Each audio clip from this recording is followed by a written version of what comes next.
Hello, this is Fear Dragon, and welcome to Breaking Out, the show by North American StarCraft 2 players. Every Friday and Saturday, we'll highlight an up-and-coming North American to learn more about their personality and their playstyle. Over 4 weeks, we'll take a look at 8 players before they participate in the Breakout Invitational for over $1,000. Let's learn a little bit about the next Breakout player.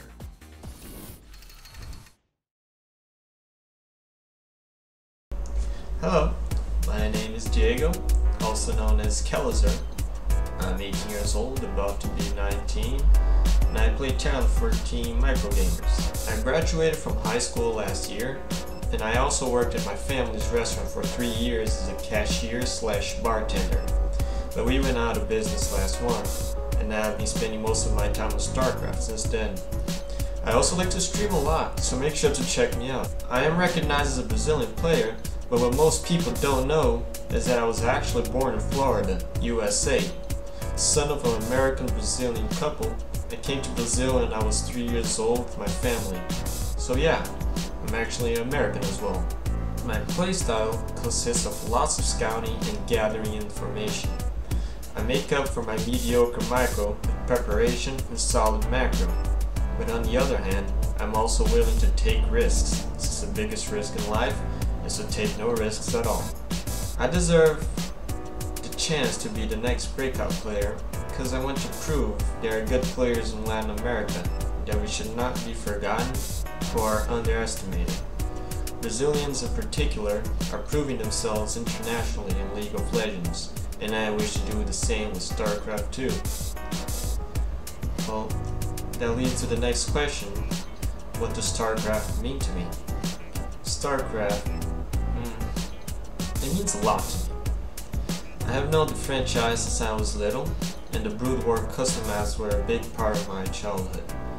It was only when StarCraft 2 released that I began to play melee maps, and that gave me a taste of competition. Since then, I've always been wanting more. Well, I guess this is all I have to say about myself, so thank you for watching this interview, and I hope I get picked for Breaking Out Invitational. Hello everyone, welcome to Breaking Out, the show about North American StarCraft 2 players that you need to know about. Today on the show, we're going to be taking a look at Kelazhur from Microgamers. Kelazhur, how are you doing today, man? Doing pretty well, thanks. Kelazhur over here, he's actually not a North American player, so that entire opening, completely invalidated. You're actually from, or I should say, you're living now in Brazil, but you're originally from America. You're originally born in Florida. Is that correct? Correct. Well, I was born in Fort Lauderdale. It's a town rather close to Miami, and my mom is Brazilian, and my dad met her here in Brazil. You know, tourist travel, and when they met, you know, they kind of fell in love with each other, and he brought her back to the United States, and they married there. I was born, and when I was like 3 years old, they divorced, and I came with my mom to Brazil, and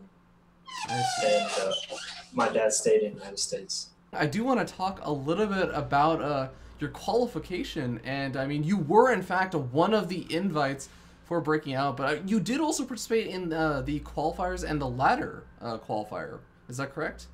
Correct. Yeah. So tell us about how that went. I only played the second qualifier, and I lost. Like, I got a bye in the first round, but then I faced Betrayals right after, and it's like he's really good right now, and I kind of didn't stand a chance. Well, it's okay. And then I played the ladder qualifier.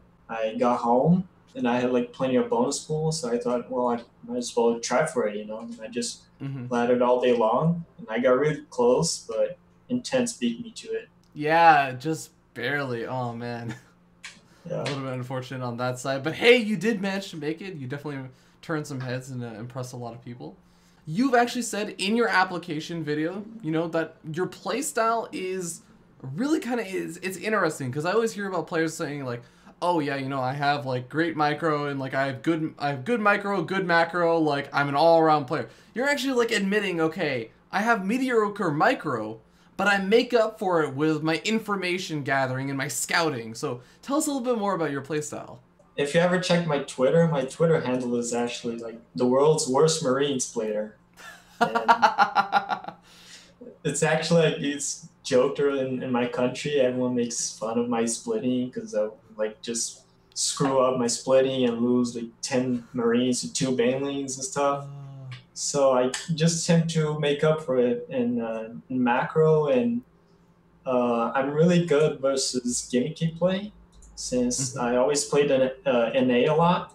Since in Brazil we have too much, our ping is too high to play in Europe and Korea, and so I have to stick to NA. So I'm really used to gimmick stuff. So I scout a lot, and I'm very prepared to these kind of plays. Also, Latin Americans, they're really cheesy, so I'm like immune to it, sort of. Yeah, that definitely makes a lot of sense. Now, the other thing that you said was that you're willing to take a lot of risks, I'm glad that you brought up being cheesy. Are you afraid to be cheesy? Because those are two things that don't make a lot of sense to me, right? Like, you're not good at micro, but also like taking a lot of risks. Are you talking about like more economic risks that you take?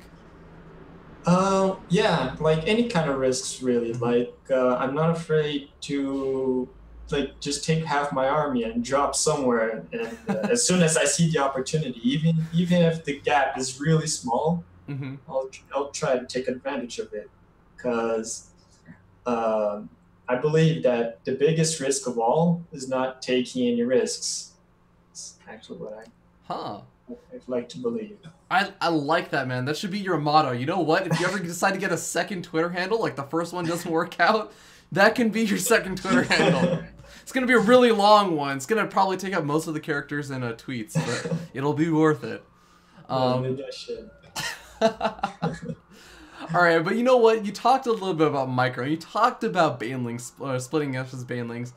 So we're going to talk about Terran versus Zerg in particular, because I'm expecting, with that kind of description you gave, Terran versus Zerg is the matchup that I oftentimes I always hear is the matchup that like the least amount of like variation in build orders happens. So it's like usually the same thing for the most part. So your scouting and stuff, like I'm sure it helps a little bit, but like not as much. And then if your micro is bad in TVZ, I feel like that's like the big killer, right? So is this your worst matchup? I would say it's one of the worst when I take it to the late game when I have no advantage whatsoever. So let's say like Bomber playstyle wouldn't work for me because he simply just plays completely macro and doesn't even scout and just stay in his space and relies on his god splits and stuff. So I have to rely more on Banshees, more Reapers, more Hellions, stuff that give me an advantage early game. You like to be aggressive, at least in that matchup, then, to try and make sure that you can make sure that your opponent can't just like play super safe and just do whatever the heck they want, right? Yeah, exactly. I just don't like being overwhelmed by Zerg. Yeah, that makes a lot of sense. It's hard to split in general, but when you're splitting against like 60 Banelings, it's just you might as well put your keyboard away, right? Yeah, exactly. So I mean, how do you feel about the matchup overall then? Like how do you like to play it out besides, I guess, just the fact that you'd like to put on that early aggression? Well, besides that, I'm actually really comfortable with going macro. I actually beat my last accomplishment was I got second place in SOTAC Cup, and where into the semifinals I beat Dignitas Tefel. Oh wow, yeah. 2-1, and they were both like 30-minute. They were all 30-minute games. Fortunately for me, he played Roach Hydra, which doesn't involve much macro for me. So I can be really good at macro, just not really good at winning the engagements, but mostly being very very strong with my economy and stuff. So. Well, that's pretty much it. Like I really like playing macro, but I either need to play a style that won't require much macro, or that gives me an advantage early. Kind of like the Chinese, how Jim says he doesn't make high Templars because he says he can't storm with Chinese latency and stuff. It's kind of like Huh. how I would be. That's actually really cool, because the next question I wanted to ask you about was, does being in South America affect your playstyle at all? The latency, it certainly affects a little bit. I did some tests, and for example, I play with around 220 ping on the NA server. Oh. Yeah, and I've been trying out Europe. I think I'm pretty much GM there. And I play around 280 ping. Oh my god. Yeah, but Korea is just impossible. You get like 300 and stuff. Don't mess with that. Jeez, I'm amazed that you still managed to make it to GM with that kind of ping, though. That really just goes to show, and don't take this the wrong way, it goes to show that you really are amazing at macro. But it doesn't matter if you get micro, right? Like, yeah. That's impressive, man. Well, I'm really looking forward to seeing how these Terran versus Zergs actually, or the Terran versus Zerg that you submitted goes, as you did actually give us one of those. And we're going to go ahead and take a look at that right about now. Don't go anywhere, ladies and gentlemen. We will be right back.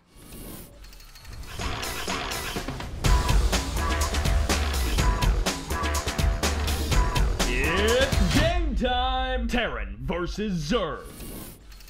Hello everyone, welcome to the Terran vs Zerg. I'm going to be spawning up here in the top right hand side of the map, Catalina on top of the red Zerg player. Representing Root Gaming, he is Patreus. And this guy is actually an absolute badass. This guy from New Zealand, now living in North America, and from Root Gaming. He is actually just one of the strongest Zergs in North America, I have to say right now. Just putting that out there. I know he's from New Zealand, but now that he's living in North America, I have to say he feels like one of the strongest Zergs in North America. And it's going to be interesting because he's up against his opponent spawned down here in the bottom or right-hand corner of the map. Catalina is going to be the blue Terran player representing Team Micro Gamers and apparently participating in the ASL tomorrow, Ascended Star League. It is Kelazhur, the highlight player of the day.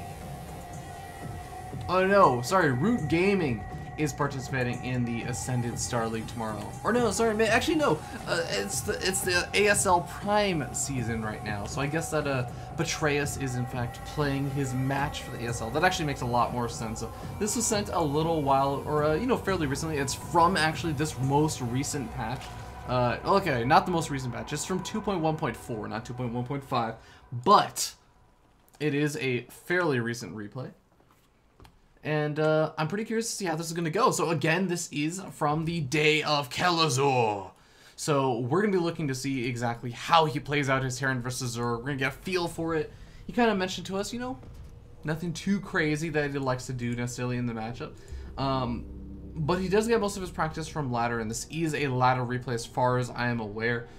We take a look at what these two players are doing. Patreus, not grabbing any gas guys or anything, getting that good old hatchery down, and of course getting it down before his spawning pool. So again, pretty standard openings, honestly. Nothing super duper crazy. Kelazhur getting up that gas geyser, gonna be getting out his first Reaper. Reaper openings definitely fairly common in this matchup. I wouldn't say that it's something that we see every single game, but maybe it's just because I've been casting too much Copa America and I've been seeing players like Ruff just do the weirdest things in the world, and I've been seeing a lot of factory openings and all kinds of shenanigans coming out. But Reaper opening out the most, not something you see every single game, but it's something you see often enough that I would consider probably the most standard of the build orders you could see. Now we'll see how much damage you can actually get done with this. But ooh, did Kelazhur just ping in the game? He just pinged to himself. That's actually a little bit funny. But regardless, Reaper going to be moving its way around. He's actually going to be scouting with his Reaper. That's going to be his first kind of scout out around the map. So scouts the wrong location first. So it's actually going to buy Patreus a nice amount of time to get out those initial Zerglings. You can imagine the Reaper could have maybe been poking around, done some nice damage, forced some drones to stop mining for a little bit. But now the Queen is going to be popping out just in time, I should say. And the Zerglings are also out as well. And actually, Kelazhur managed to get in over there and gets a little bit of damage done. May actually get a drone very low in health. That's 1 health away. Oh my god, that's 1 health that it regenerated just barely in time. And the Queen now going to be out and going to be able to force that Reaper back. So Kelazhur gonna be forced back, not able to do a whole lot of damage, but you know what? You're not really trying to actually kill off a massive number of units with that first Reaper. You try and come back in with a second Reaper, and we don't actually see a third Reaper on the way, so not going to be able to go for any kind of Queen snipes or anything, but he gets a nice scout off. He is going to be able to force these Zerglings out and make sure that, of course, his opponent Betrayus isn't going to be able to play too greedy. Oh, actually, there is a third Reaper, so okay. Third Reaper does change the field of play a little bit, I should say.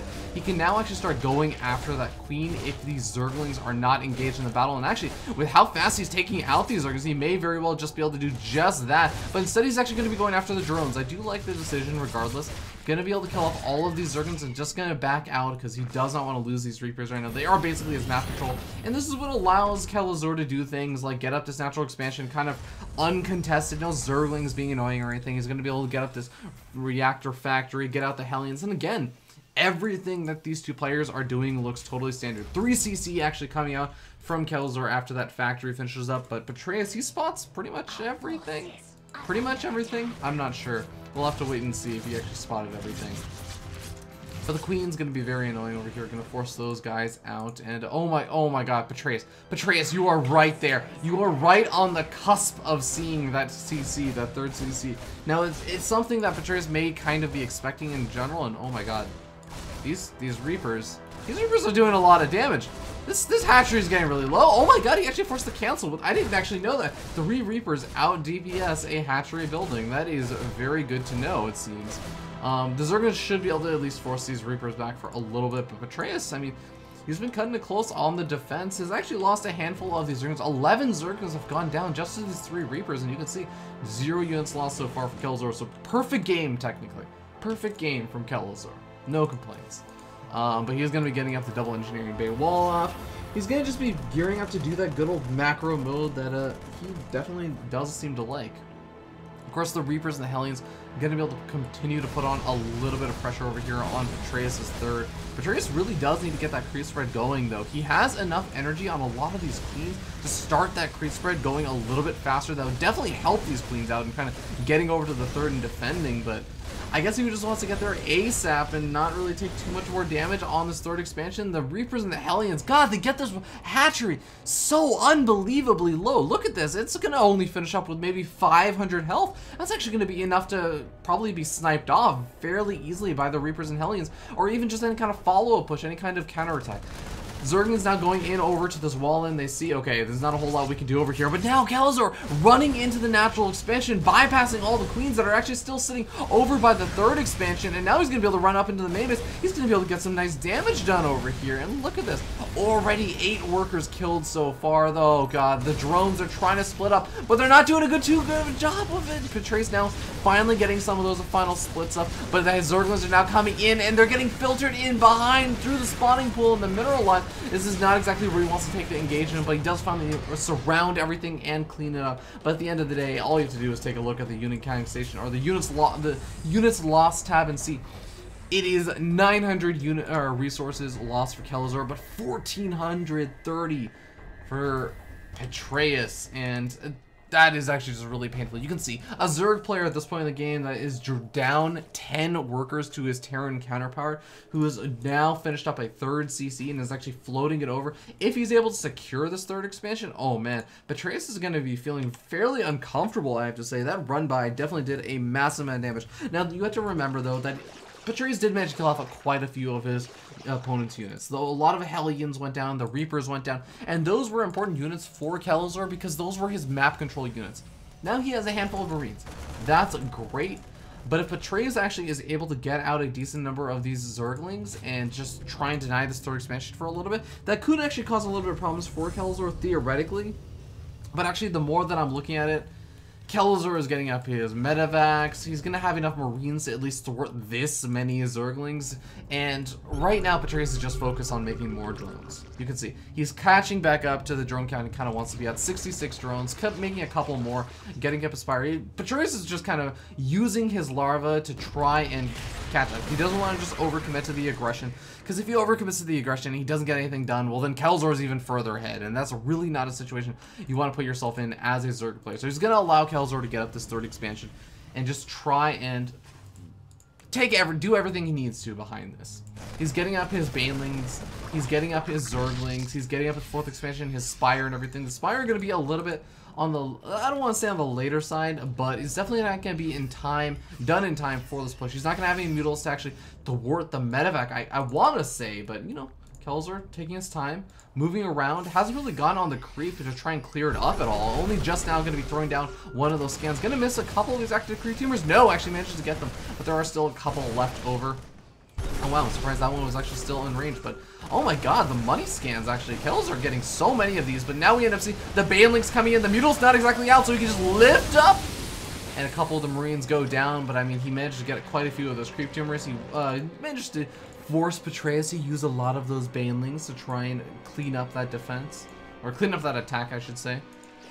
And all in all, I think that both of these players are going to be sitting in a pretty interesting situation because Betrayus is now finally getting out the Mutals. The Mutals are going to allow him to shut down a little bit of this aggression from Kelazhur, but Kelazhur right now doesn't exactly have a whole lot of an army right now. He has like an okay army that he can kind of push across the map and be a little bit annoying with, but he has to be so careful because there's a lot of Zerglings and a lot of Banelings out right now for Betrayus, and I feel like if Kelazhur pushes out too far, I mean, there are Mutals out on the map. Oh, the 4th expansion going to be a little bit vulnerable as well as those Queens, but I mean, if Kelazhur isn't careful, he could actually just get trapped in here. There is an out path through this ramp up here, but I mean, if the Banelings and the Zerglings all come in, guess what? You can't really repeat the same sort of maneuver twice. You can't really just lift up all these Marines into the medevacs and retreat on out because the Mutals are now out, and they could cause a lot of problems. Mutals, not really in a massive number though, it seems. Only 8 out on the map, so you know what? Oh, whoa, what was that? Okay, I guess there must have been a Widowmine there?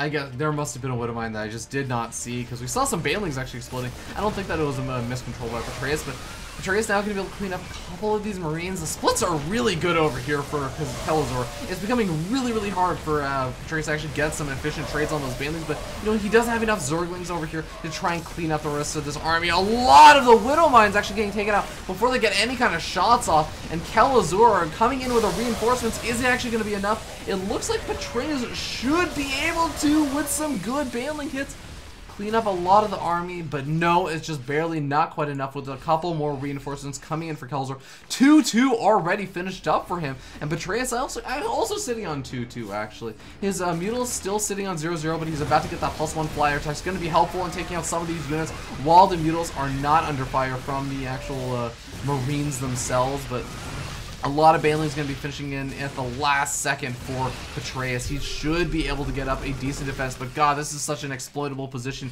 down here on the low ground for Kelazhur, and actually, he can actually maybe try and push in a little bit further, but he doesn't want to take any chances. Now splitting once again against all the Banelings. The Banelings able to get some okay hits, but just not the hits that they really need right now. The Mutals actually now engaging against the Marines, and GG gets called. Betrayus gonna tap out, and Kelazhur taking the game with just continuous kind of aggression after the Reapers and the Hellions are able to do some good damage.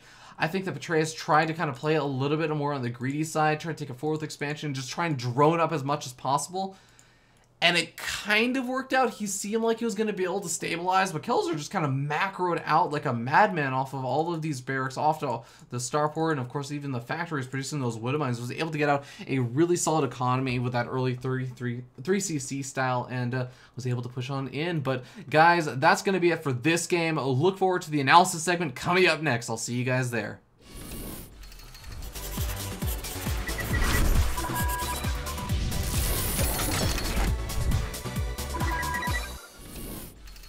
Hey everyone, hopefully you guys enjoyed that Terran versus Zerg. I'm here once again with Kelazhur, and we're going to be taking a look at this replay. So, hey man, let's just go ahead and get started. Let us know, what exactly was going on in this game?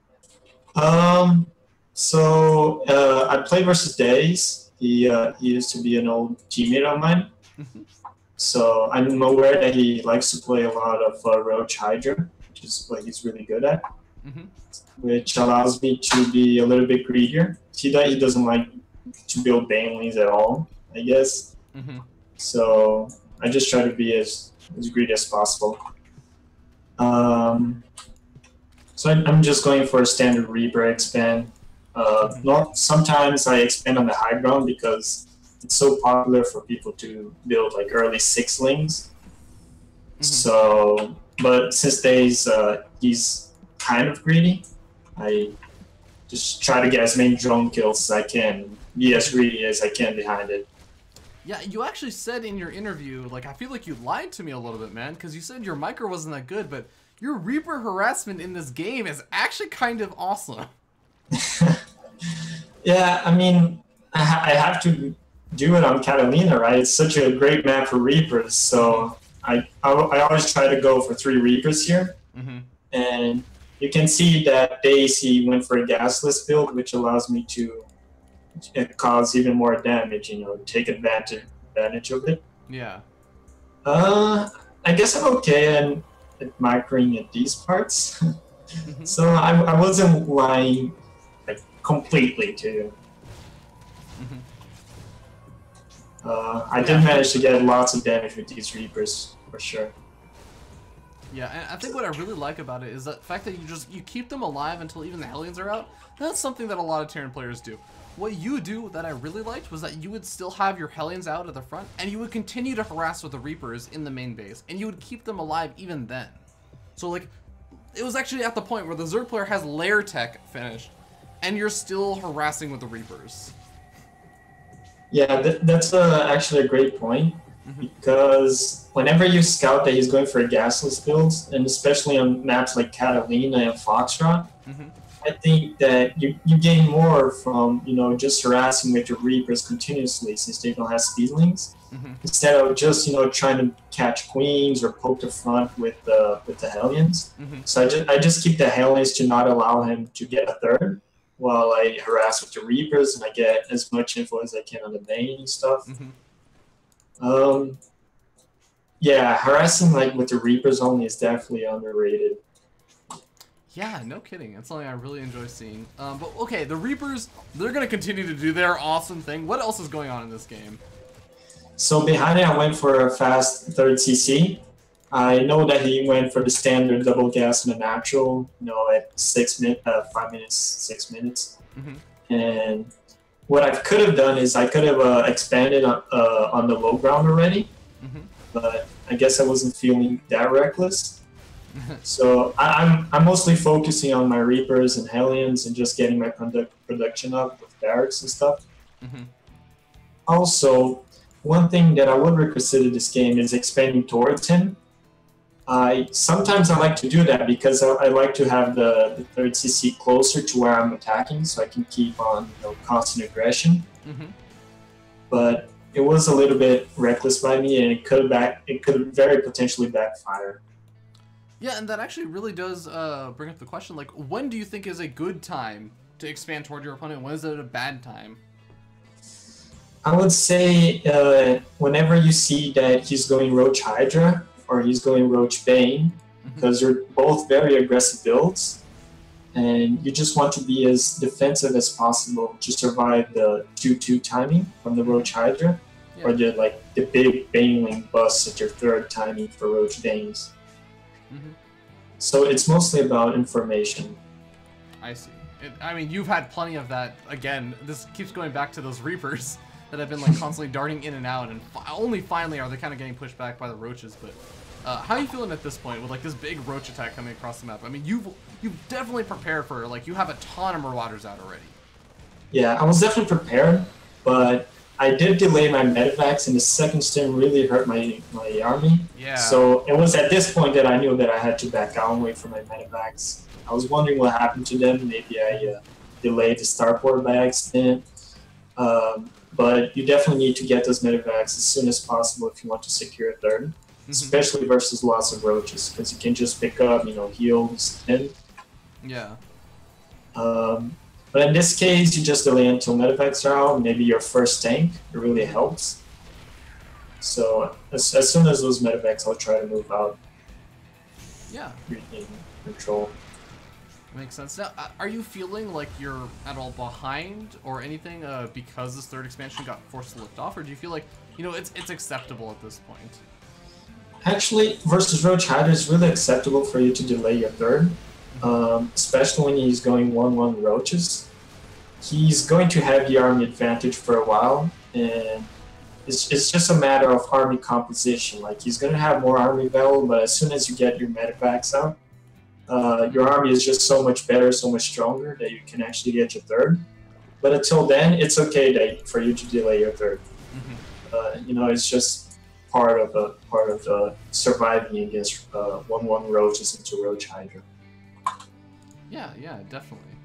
And there's also like kind of one interesting thing is just, I guess, going back to like something that you said earlier about the siege tank, right? The siege tank, very, very helpful in the whole defensive thing, but you only really made one of them. I've always kind of wondered about this and why we don't really see a lot of more siege tanks in TVZ, especially if you see your opponent making a lot of roaches or hydralisks. That's a good point you brought up there. In the new metagame, I'm not sure if it was Cure that did it, but the Koreans are actually starting to go 8 barracks and only 1 or 2 siege tanks to survive the 2-2 timing, and then they stop making siege tanks. It's like the current meta right now, and the reason it works really well is because the tanks are they're easily countered by Vipers. Some Zergs get like really fast if you're doing lots of tanks, and you know you just have lots of dead supply that got dumped by Lightning Cloud. Right, that actually makes a lot of sense. Yeah, that was something I hadn't considered that much. Hey, let's talk really quickly about these drops that you keep doing. So you've been moving into the drops, like moving in from the bottom side, trying to pick off an Overlord, move into the top side. Are you trying to get like a lot of damage done over here, or oftentimes I hear about like, you know, just trying to put on light pressure or pulling your opponent out of position? What were you trying to accomplish with the drops? Well, since Roach Hydra, it's basically you trying to max out and winning the game in one big push. I try to get some damage in between here and there, since he doesn't have a very good answer to it, like Mutalisks. There's really no risk to dropping whatsoever, as long as you're not really reckless with it. So it's basically, it's just you buying time and, you know, trying to get some damage until you get that big army, like the one I got right now, to just make the big push and win the game. Yeah, and I see you still got that value siege tank in there. Yeah, the one defensive siege tank. Oh, very helpful. But yeah, I mean, from this point, like, you kind of, this is where I say, okay, you weren't lying as much during your interview, because you just have a massive army. You kind of just like roll over your opponent. What the heck happened here? Was it just like all the factors of you just given too much time to macro up and everything? Like, you guys have even upgrades. He still had like a decently sized army. Why did you roll over him so hard there? Well, not only did I do lots of damage with my Reaper early on, I didn't really get punished all that much from my third base. Like, he did lift it up for a moment, but he never went for that strong 2-2 Roach Hydra timing that, you know, it's so known for. And as I said, as army composition wise, you know, just bio is so much stronger than Roach Hydra once it maxes out, especially when you don't have infestors or vipers or stuff like that. So it's basically, I just try to deal as much damage as I can early on, as I said, and then after that focus on my micro and my macro actually, and just win and roll over. Yeah, man, it was pretty entertaining to watch. But with that being said, do you have any kind of final thoughts about the game? Yeah, I think it definitely was a little bit sloppy on my part because of medevacs, but it does depict very well my my gameplay, my style. Yeah. Like the Reapers, the early on aggression, it's just the way I roll, I guess. Well, I like the way you roll, man, and we're gonna go ahead and see the way that you roll in the rest of your life and everything. As we jump back to the interview, don't go anywhere, guys.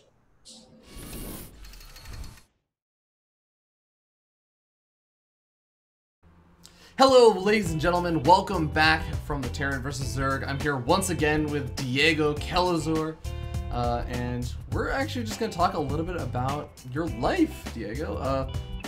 So first of all, you're 18 years old.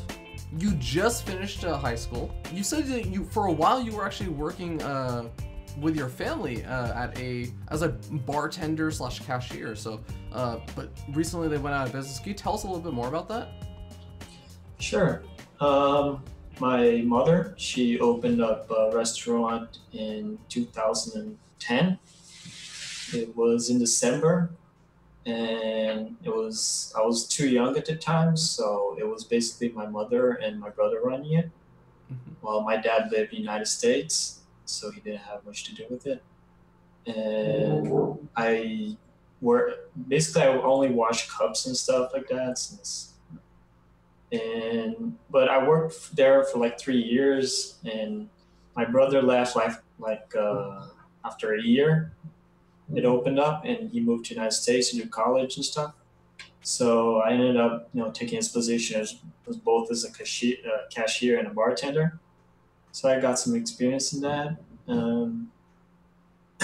Yeah, I worked there until July this year, and we did one last event, and then we closed on the doors. And since then, I've basically just been playing StarCraft, doing some coaching, studying a bit for when I go to college in the United States, I guess. Mm-hmm.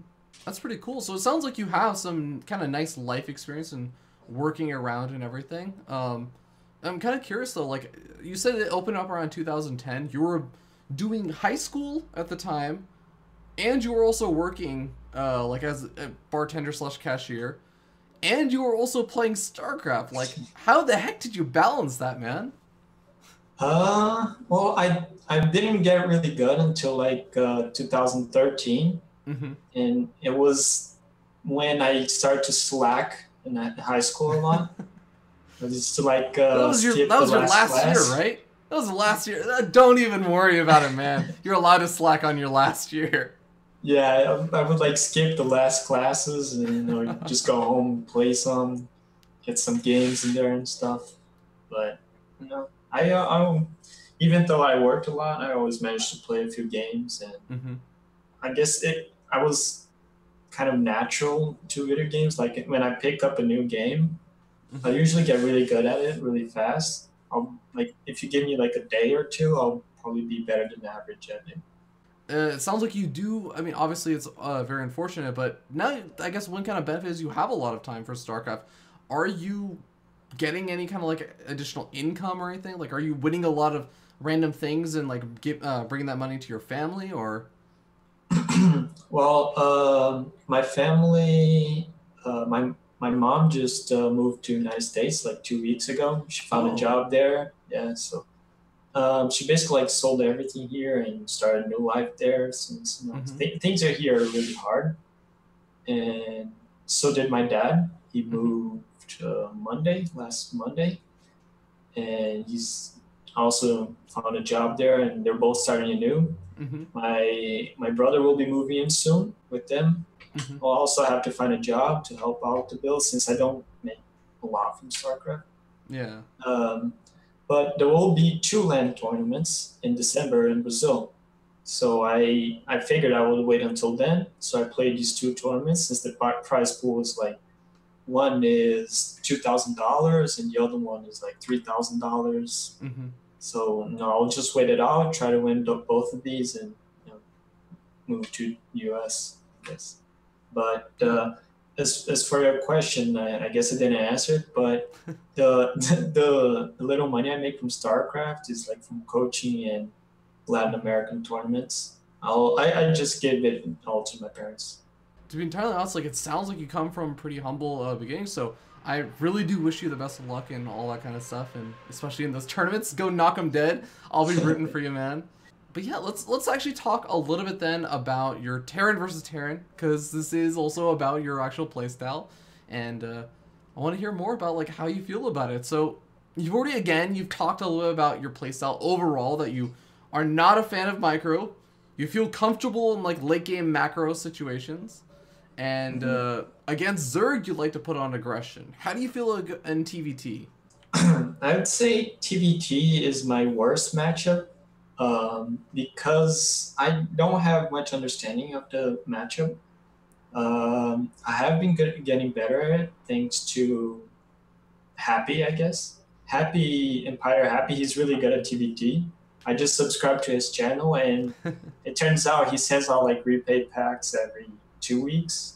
So I learned a lot from him. I've been getting better, but it's mostly like it's a lot of doom dropping. So I like to think it's like whoever doom drops first wins. It's kind of how it goes. But it's been changing. I've been handling better. So hopefully I'll be better when I play the breaking out, since there are 2 Terrans this time, right?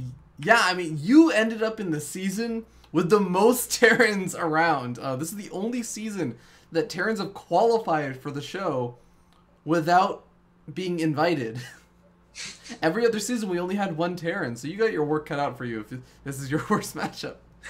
Maybe you'll get lucky in the groups or something. Maybe it'll be 2 Terrans in one group, and you'll be in the group with no Terrans, and they'll just get eliminated or something.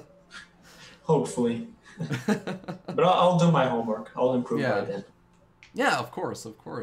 With TVT, I always just hear these kind of things about there's not that many really good Terrans in North America. Or is that true also with Latin America? Do you have like a lot of TVT practice partners that you can play with? Not really. I wouldn't say I have a single practice partner in Latin America for any race, really. Oh, wow. Yeah, okay. Mostly because they're not solid styles. As I said before, they're kind of cheesy, they're really risky. And, they're not stuff that I would see in a normal NA tournament, I'd say. And not only that, it's kind of a Portuguese-Spanish language barrier as well. Because there are 2 languages in South America, Spanish and Portuguese. Brazil speaks Portuguese, everyone else speaks Spanish. So I can only communicate with people from my country. Yeah. And I only practice with like 1 or 2 people from my country. Doom drops. Just give me your thoughts a little bit more on that for TVT, because that's also one of the most interesting parts of TVT to me. Well, it's basically looking at, well, this guy's kind of out of position, and well, I have enough medevacs to load up my entire army, so might as well do it, right? Like, why not? Is that simple? It's that simple, because you drop into the guy's mains, like the best position you can get. You're using the guy's infrastructure against himself, and you, like, let's say he's still at his, like, he's defending between his natural and his third, and like if he wants to counterattack you, you have plenty of time to just siege up your tanks behind your main. Yeah. And if he's going to defend, he'll just get choked by his own ramp and he'll die. So it's a lot of positioning, but it's mostly who gets it first, who gets a good job first, I would say. All right. Well, I'm looking forward to seeing if you have any Doom drops or just kind of what you're going to be doing in this TVT that you sent us. Guys, we're going to check that out, and don't go anywhere. We'll be right back.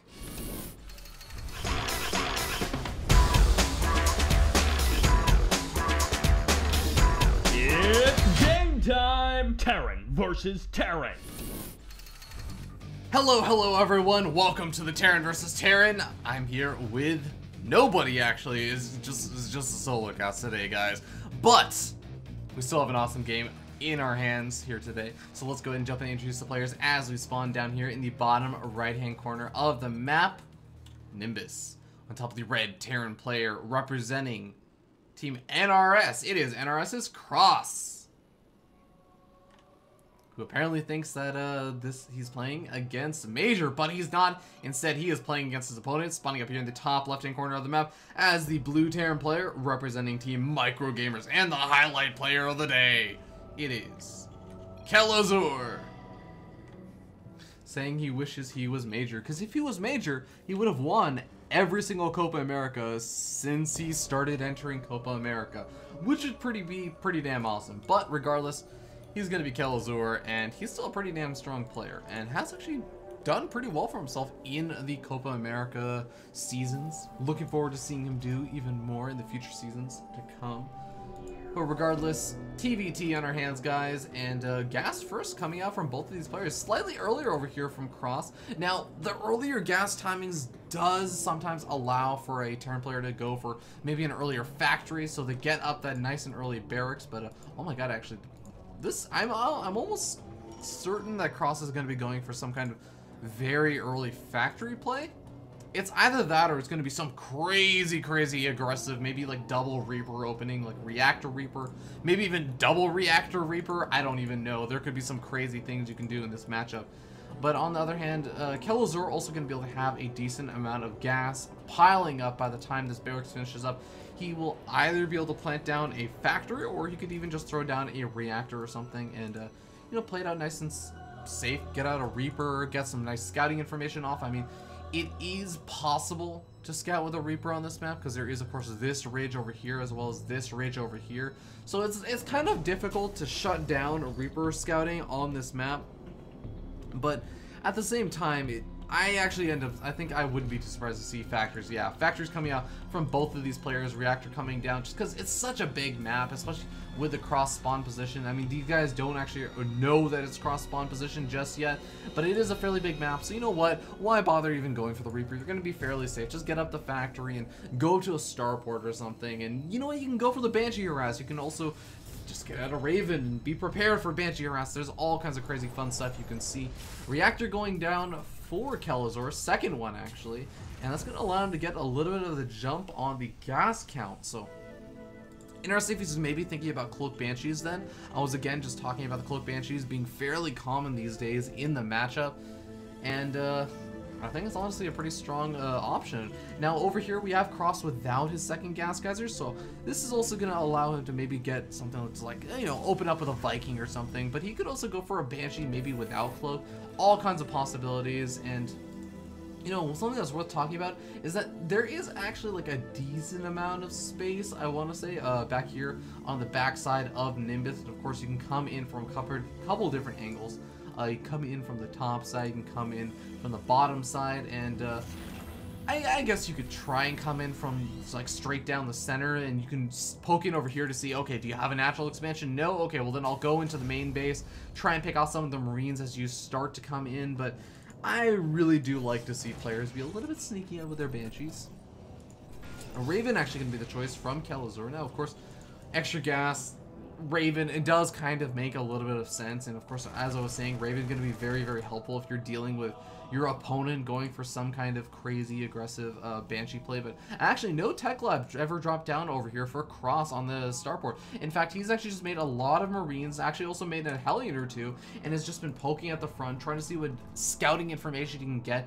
I'm pretty sure he got a good scout off on how many Marines there were, so that should be pretty telling to Cross on, okay, saying, okay, Kelazhur doesn't have that many Marines, doesn't seem to be going for some kind of early bio play, didn't see like a Widow Mine or anything like that, so probably gone for some kind of faster starport, similar to how he did, Cross did, but he doesn't necessarily know exactly what sort of play he did. He doesn't necessarily know about the Raven or if there's a Banshee coming or whatnot.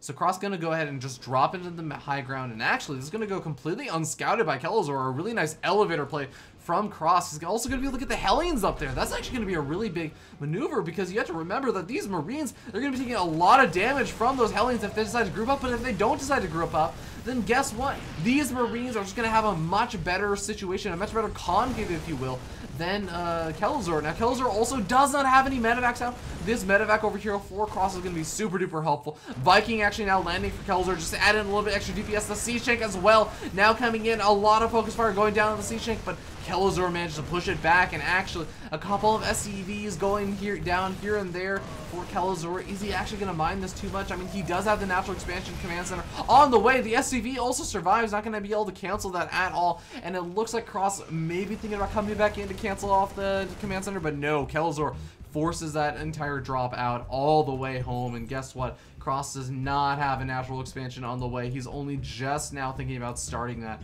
So he's not going to be feeling to be in a very comfortable position. Oh, a bit of a cute maneuver over there. Ends up losing the Marine. Cross managed to snipe off the, I think, look, did he snipe off anything? I think he killed off something of Kelazhur. Well, he's killed off a couple of things. He may have just killed off the Viking, the final Viking over there. But now we end up seeing the game sort of stabilize into a more calm period before Cross decides, round 2, fight!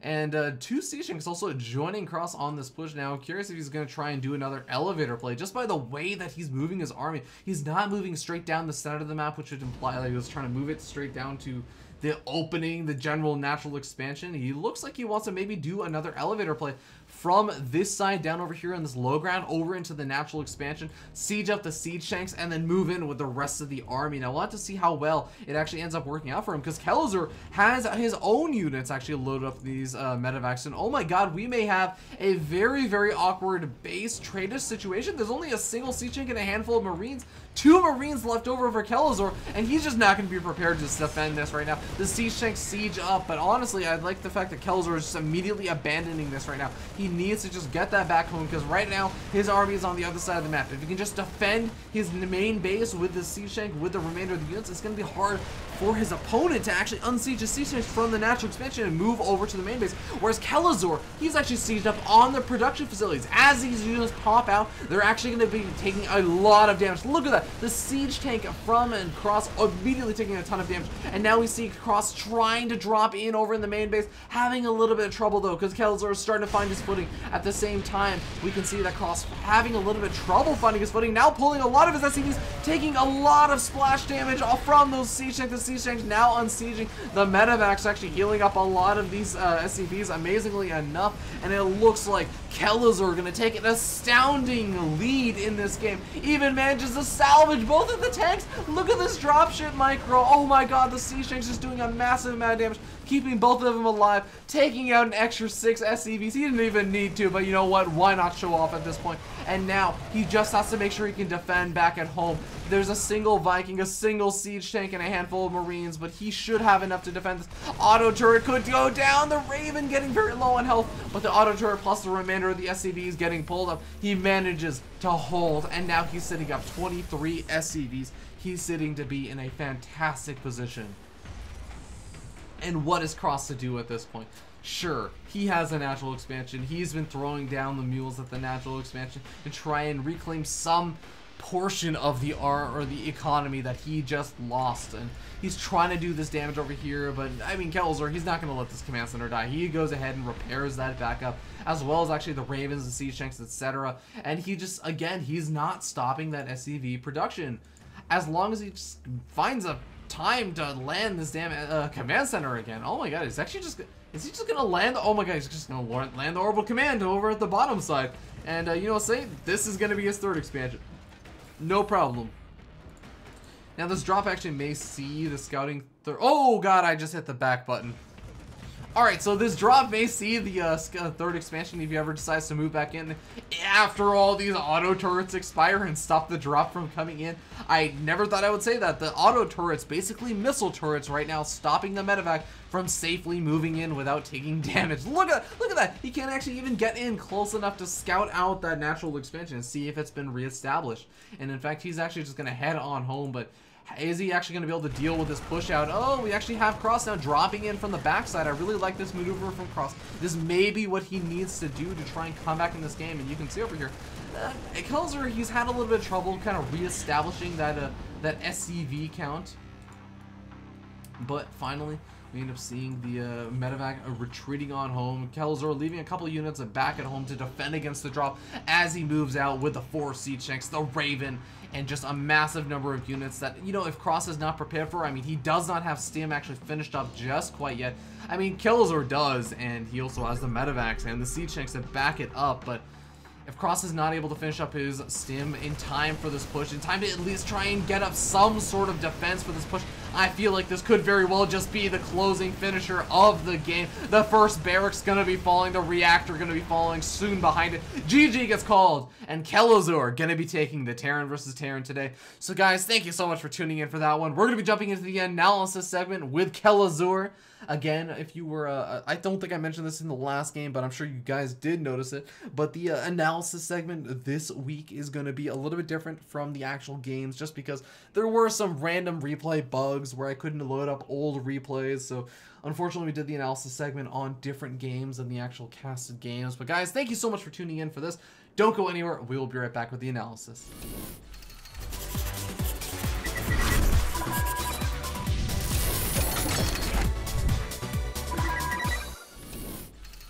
Hello there, ladies and gentlemen. Hopefully you guys enjoyed that Terran versus Terran featuring Kelazhur.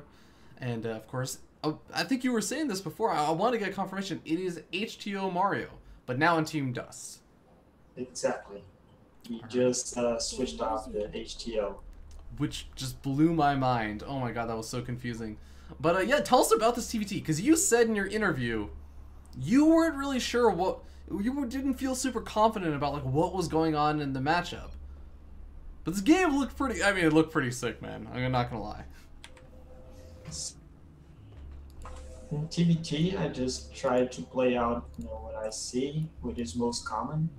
In this game, if I'm not mistaken, I plan to go for a gas first with into Banshees and expand, which is pretty standard.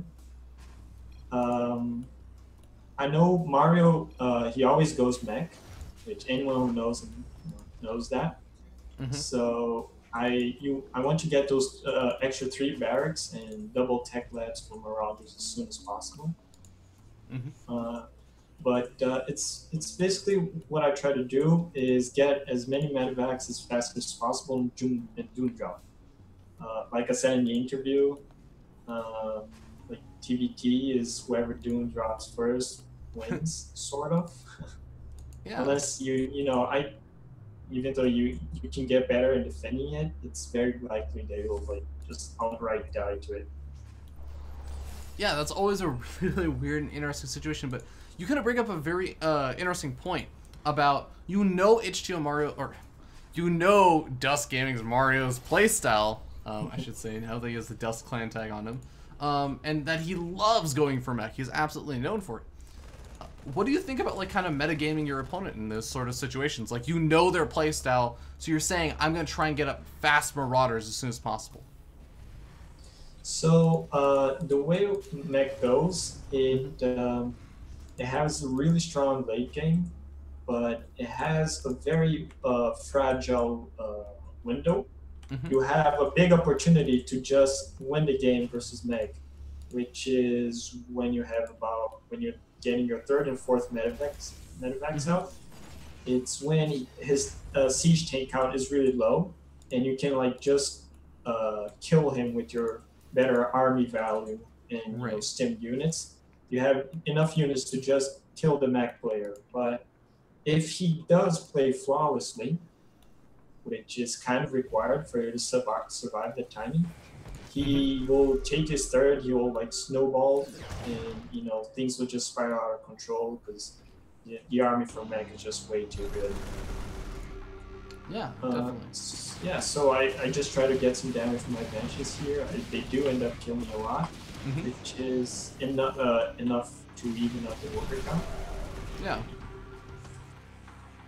And behind that, I'm just taking my siege tanks, expanding, and making SCVs. It's basically just trying to make as many SCVs as possible and killing as many SCVs as possible. Yeah, you actually even come in with a 2nd Banshee. I'm always really curious, like, what are the kind of like the telltale signs for you to decide, like, I'm gonna make 1 Banshee or I'm gonna make 2 Banshees? It's definitely the build.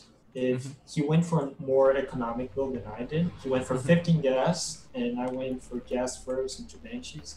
So I expanded much later than he did. So I went for 3 Banshees, and which is more than enough to cause enough damage to get back in the game, even up the worker count. Yeah. But if he does happen to go for a less economic build, then I'll just settle for 2 Banshees, try to keep both alive, and do a little play that I really like, which is to leave 1 Banshee at each mineral line at the same time. Oh, I see. Yeah, it can be very annoying to deal with, especially since you do have cloak finished up and everything. But yeah, so okay, you were saying about how Mario really likes to go for the mech style. So it sounds like you feel like you're on a little bit of a timer to make that kind of big window happen when you have those first 3 medevacs out, and I think you have 2 medevacs out so far. Yep, I'm basically waiting for the stim pack and the +1. I'll start my 3rd and 4th medevac now, and as soon as those are finishing, I'll move up. I'll try to hit the window where my stim pack is ready, and my 3rd and 4th medevacs are coming out. I can just boost them with my army together. and that's exactly what I'm going to do. I'll clear up the way with the Banshee, so he can't see it coming. But as you can see, he's aware of it. He has his Vikings and Ravens in placement. He puts his tanks. Like, he's a very experienced mech player, so he knows the push is coming. He'll be as defensive as he can. Yeah. And he also goes for this 4 Hellion drop in the back. So tell me a little bit about that. Like, how do you prepare for these kind of things, like when you're being aggressive? So you basically have to defend with your reinforcements. You have to almost definitely have Marauders coming. And because if you try to defend, we know with just Marines, the Hellions will actually kill your Marines. Right. And so you want to queue up Marauders, you want to queue up tanks, just to defend those Hellions. I didn't pull my SCVs because I was focusing on the Doom drop over there. But you definitely should pull your SCVs, but like not mineral click them. Yeah, against Blue Flame Hellions, bad idea. Yeah, you just make tons of boxes and send them somewhere far away from the mineral line, and you know, focus on the big picture, which is actually dropping in his base, doing the push and taking that window of opportunity. Yeah, and you managed to find, like, this, I was amazed when I saw this, like, perfect little spot, this nice little nudging spot, right between the main base and natural expansion, like, the one place that was not really covered by your opponent. The Hunter Seeker missiles, like, also go down, you pick up, which is a really nice maneuver, but, like, what kind of goes into your mind, like, when you're going for this Doom Drop? Are you kind of saying, like, I hope he's not, like, in position for this, or is there something that kind of, like, let you know where to drop over here? You want to drop where he won't have as many turrets and where his Vikings won't be. Like, for example, usually leave your Vikings by the natural to intercept medevacs, so I can't just fly in, you know, because he'll have raisins, you'll have turrets, and you'll have Vikings. He'll snipe 1 or 2 medevacs, and your Doom Drop just got much weaker. Yeah. So I try to go to the, you know, where the anti-air won't be, and also where, you know, the tons of tanks won't be, which is at the front line. But unfortunately, it was at the siege tank's position. He did kill a lot of stuff, sniped a medevac full of units when I tried to reposition. But it was still more than enough. As you can see, like, the army value for bio is just so much more. So you have so much more army. I just came in with the units that I didn't load in. And this just spiraled out of control. He had to pull SCVs. I killed all his SCVs at the natural. Like, even though I lost like half of my dropped units, it was more than enough to kill him. That's the big vulnerability of mech, I'd say. Yeah, definitely really scary when I saw that. Like, oh man, like I thought that the positioning was like beautiful, and then you still end up losing a lot of units. Like, you had to lift up your medevacs again, and then you went over the natural, and you look like you were losing a lot of units, but as you were saying, kind of like it was just barely enough, and you're able to just get like devastating amounts of damage. And yeah, just like income tab showed for a second, it was like 20 minerals per minute for Mario for a little while, which is basically not mining. Yeah, it's basically just taking advantage of that sweet timing. I practically crippled his economy here. Yeah. I have my third base up and running. He's trying to get some damage done with his Hellions. He's trying to get back in the game, but as soon as, you know, my reinforcements come up, you know, I have my next 4 medevacs to drop again. It's basically just wait for the 4 medevacs and attack again. So I have kind of a question, like, do you feel like going for the medevac drops at this stage is a risk at all? Or do you think it's just like a nice way to, you know, push a lead even further forward? Because conceivably I can imagine like a situation where, I don't know, you run your medevacs like to try and go for this Doom Drop, and he has Vikings ready over there to like try and snipe off a couple of them. So like he gets a better engagement than he would have if you just tried to go for a straight up push. So do you feel like that was like a risk that you took? I would say yeah, but it's always not that risky because I scan ahead of my drops to see if there's any real danger, you know. Yeah, just to completely avoid, you know, just throwing the games. Also, it was a lot because of the map. because the breed and the ramp of the Nimbus really makes it hard to push up the front lines. Mm-hmm. And he also always keeps tanks guarding the front, so I'm more comfortable with dropping the natural. Nimbus is really good also for doing dropping Terrans, such a strong position. Because Doom dropping wasn't good enough, right? Exactly. All right. Well, did you have any other final thoughts about the game before we move on? Yeah, I think I know the basics of TVT, like the good timings versus mech and the good reactions, Mm-hmm. but I want to say it's top notch on bio versus bio. Mm-hmm. But I'm definitely looking forward to improving to show some games in the future that are actually bio versus bio. I'm looking forward to it, man. Definitely check out more of Kelazhur's TVT, but for now, let's hop back to the interview. We'll be right back.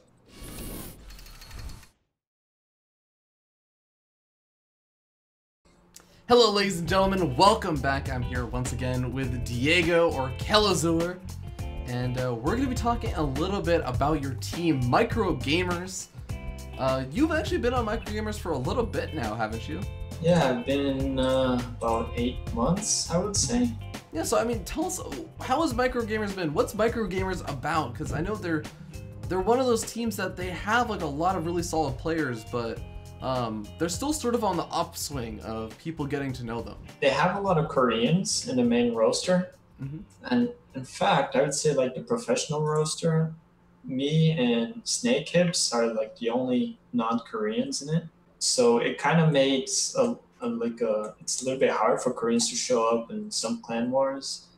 Like we just joined a team league where all the matches are gonna happen in like 3 in the morning in Korean time. So they kind of, even though they have Koreans, they have to fall to us playing or some academy players. And but other than that, they have really strong players. They have actually a really big academy roster with lots of potential players. It definitely can be a major team, I would say. We'll see in the next team league, I guess, the Cascade team league. Do you get to practice a lot with all these Koreans? I think the only Korean I've practiced with was Motok because he has really good English, and he stays up late in their time, so he goes to sleep like 7 in the morning, so he ends up being able to play with us. The other Koreans, they have normal sleep schedule. Yeah. So we don't get to play them at all. Is that something that maybe you wish you had the opportunity to do more of, or? I would definitely love to, but it's just something that I've come to accept that it's too hard to do, and I know I'm like the person that will never try to be inconvenient. I hate being inconvenient, so I almost never ask people for practice because I believe myself that no one wants to practice with someone worse than them. So I end up just not asking them at all because I just put myself in their position and I ask them, why would I play with myself? If I'm much better. So I just end up playing ladder, I mean, do you think that, like, in a sense, you're inconveniencing yourself? You're giving up good opportunities to get better, right? I guess so, but I'd rather just do it on my own, I guess, and I guess it's also the time zone problem. I hate waking up early. the only things I ever wake up early for, related to StarCraft or like European Cups. I've been trying to get far in those, like Zotac and go for SC2. That's pretty much it. Well, man, it sounds like you're too nice for your own good. I'm just gonna say that. I hope you do eventually start to inconvenience some players. We talked a little bit about like Latin America. You don't really get to practice a lot with those players, like to play on North America and everything. Have you developed any rivalries between other players in Latin America and North America on your team, even? Even though people say they reach a consensus that I'm actually the best Brazilian player, I've lost the past 2 series to another Brazilian player called Eric. He's a Brazilian Zerg. So I guess that's like the only rivalry I have. Since he's Zerg, so I have a really hard time beating him. He has a style that I don't know, it's just really good against me. But other than that, I guess the Chile players are always saying they're much better than Brazil. But the last tournament I played was versus Wenjin. Oh yeah. I won 4-0. So that did well good to appease. How do you feel about like just the other players on the show? I played Panda Nomi once in a clan war. Panda Bear Me. Panda Bear Me. It's because his nickname was Panda Nomi in game. But I beat him once in a clan war World Team League. And Tens, he's always beating me on ladder. He has really high APM and his TVT is actually really good. Jon Snow is really hard to beat.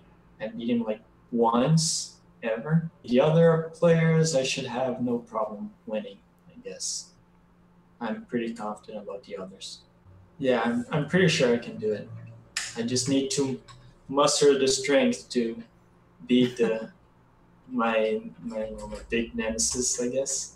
Let's go on and talk a little bit about the final matchup that we haven't talked about. It's Terran versus Protoss, my favorite matchup in the whole wide world. I don't know if you feel the same. Normally I always hear Terran players complaining about Protoss and blah blah, but you've already said like TVT probably a worse matchup. TVZ not feeling great about. TVP has got to be where it's at, right? Like there's one matchup left. Exactly. TVP. It's actually a really good matchup for me. I've developed this, really frowned upon style, I guess. Like most of the Protoss, they say it's not solid. I should not play like that. But it's always working. I beat really good players with it. It's, I guess maybe I should keep it a secret until the tournament.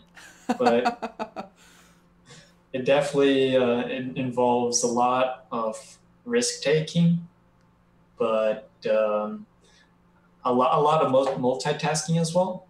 And I've recently been playing around with the bunker upgrades that allow you to load more units into it. The new steel frame. So I did that with minigun once. I was trying it out versus minigun. It's like, what's this? Like, this doesn't make sense. I kept dropping him everywhere, and I made like 8 bunkers with new steel frame. So every time you like try to A move after I lost my jobs, there would be like 8 bunkers filled with units. I'm still trying it, but it sounds silly, but it actually works. It worked with like Todd, I guess, and some other players, but I like the matchup. Even though it's really hard, it's really frustrating to play late game versus it. I can understand why the Terrans, say it's pretty dumb, because it's really hard. But I won't deny that it's actually fun sometimes. Most of the times it's fun. That sounds fantastic. Neo steel frame. And you're still saying like that's not even like the big secret, right? That's not your big secret play style in the matchup right now. Not yet. I'll reveal that the invitation. I'm looking forward to this. Okay, I'm gonna hold you to this. During the invitational, we do like pre-game and post-game interviews, so you better not let me down, man. So let me ask you, like, is this something that you've been doing for a while, or is it something that you've more recently come up with? It's I guess I've been doing it for the past like a month actually.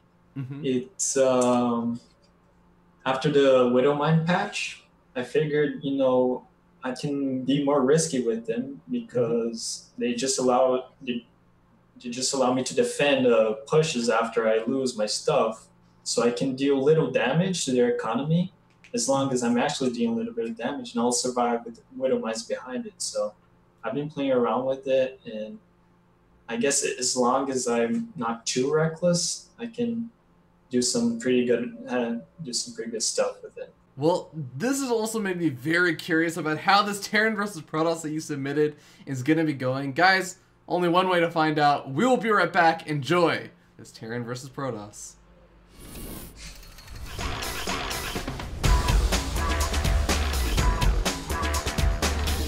It's game time! Terran versus Protoss.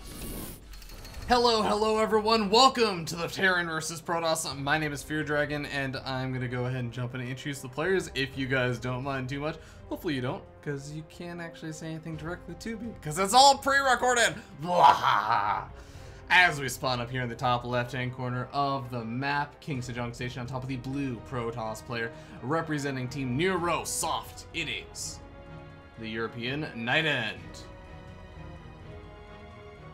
And his opponent spawning down here in the sexy red, it is going to be representing Team Microgamers and the highlight player of the day, Kelazhur.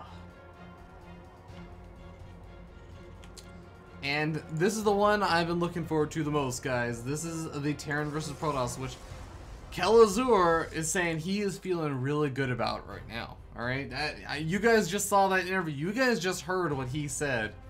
Say he has some shenanigans, he has some special builds in mind that he said he wants to keep secret. So okay, I'm trying to keep an open mind to not seeing his special builders if we just see standard game, because of course there is an invitational, a big tournament at the end of the season of Breaking Out where he's gonna have to play against all the other potential Protoss players in the actual Breaking Out.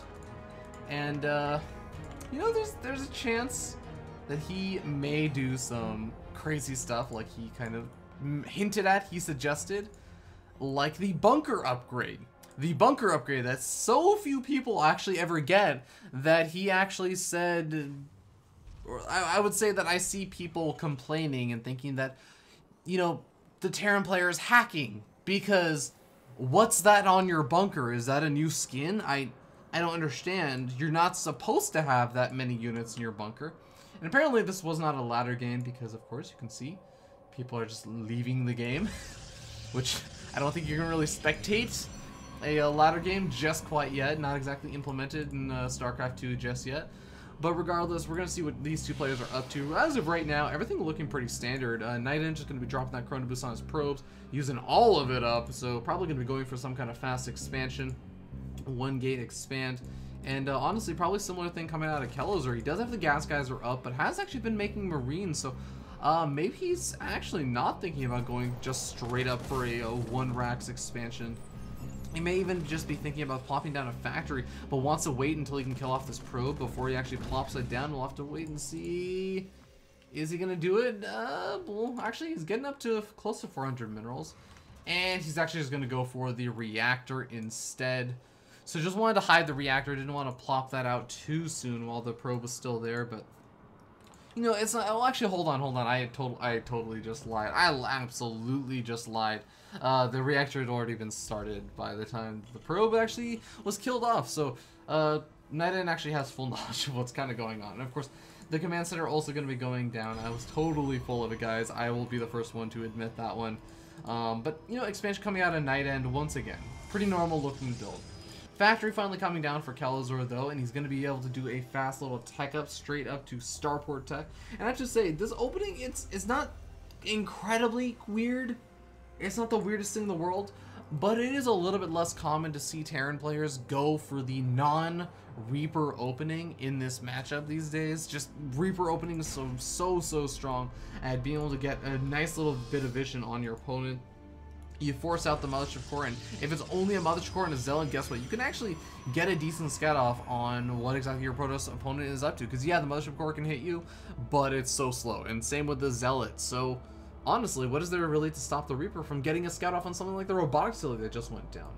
So we're kind of seeing a bit of a trade-off on that. You know, he gets up a lot more Marines, of course, gets up his expansion, all that other good stuff, all that other good jazz instead, but doesn't get quite as much vision of his opponent. Two Hellions now coming out, though. And oh my god, is this maybe going to be a medevac drop with some of those Hellions? So maybe what this will end up being, I think, is actually something that's very Drunken Boy-esque. That's how I always like to think of it.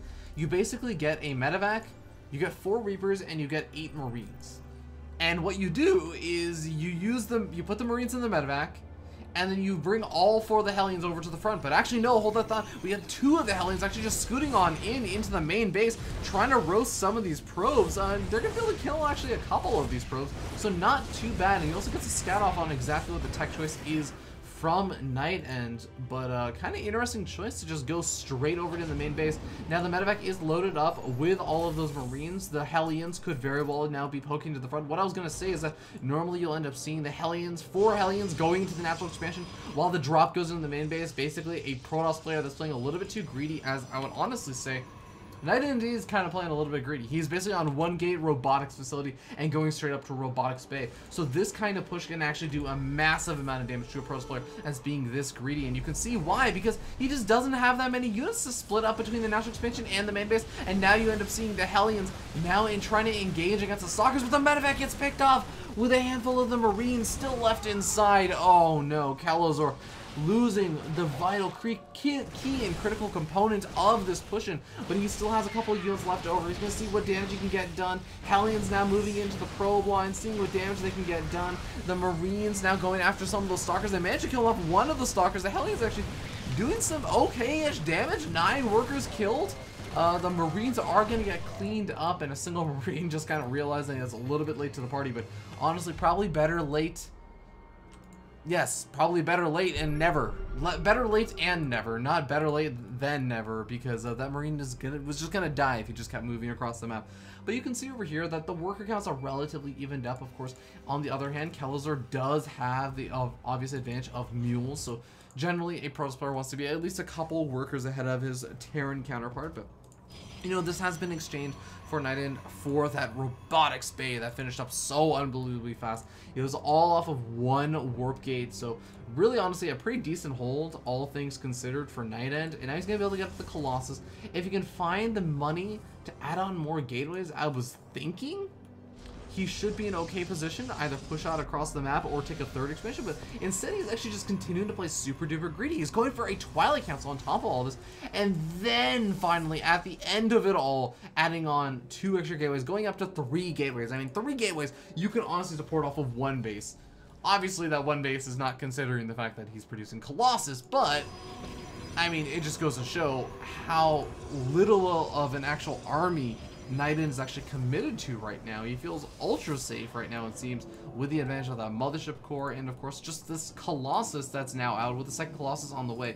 Now Kelazhur has gotten up a much faster 3rd expansion. In fact, Night End basically has no, well actually, oh, I was about to tell a lie, but I am glad that I caught myself in it, because he does have vision of this 3rd expansion. So the question is, how does he respond? He grabs his own 3rd expansion a little bit later on, but at the end of the day, I mean, he has really, really solid tech up. I think that he's going to be able to make out a very scary push with 1-1 once it finishes up. If he is able to add on just a couple more gateways, go up to like 5 or 6 gateways, and around the time 1-1 finishes, you're going to be able to warp in a decent number of units and just go for a very, very scary push with 4 or 5 Colossus, 1-1, a decently, not an overwhelmingly large, but a decently sized gateway army. And your Terran counterpart is going to have to be very, very prepared for it, but it's a little bit difficult this early on in the game, especially when you're up against that many Colossus and you're basically stuck producing medevacs. You also have to remember that Kelazhur ended up losing 1 of his medevacs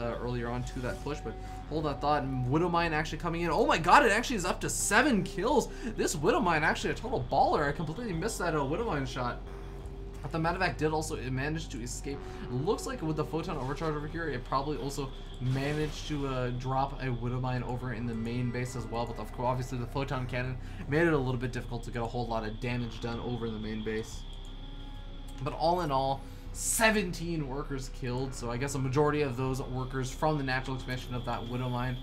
But now push coming across the map, and it looks like Night End should be scouting this out. Is he actually going to be prepared for this? He's meeting out to greet it, and it looks like Kelazhur going to have to be the one that backs up in this situation. I mean, he's up against 3 Colossus. Yeah, there isn't a large gateway army again, but there's not a lot of Vikings either, so Kelazhur has to be so careful with how he handles this. He actually has enough units, or medevacs I should say, to load up all of his units, and oh my god, this, okay, he has a couple of units still left over here. I was gonna say, like, is he about to just try and bait a drop over on the right-hand side of the map, and then drop on the left? But No, he's actually just leaving a handful of these units over here in vision range of this observer, but that actually might be the, oh, actually, oh my god, the fact that Kelazhur just scanned there makes me think that he was intentionally leaving his army there to be scouted so that Night End would have a false sense of security and thinking, okay, the army's over there. Oh, wait, what?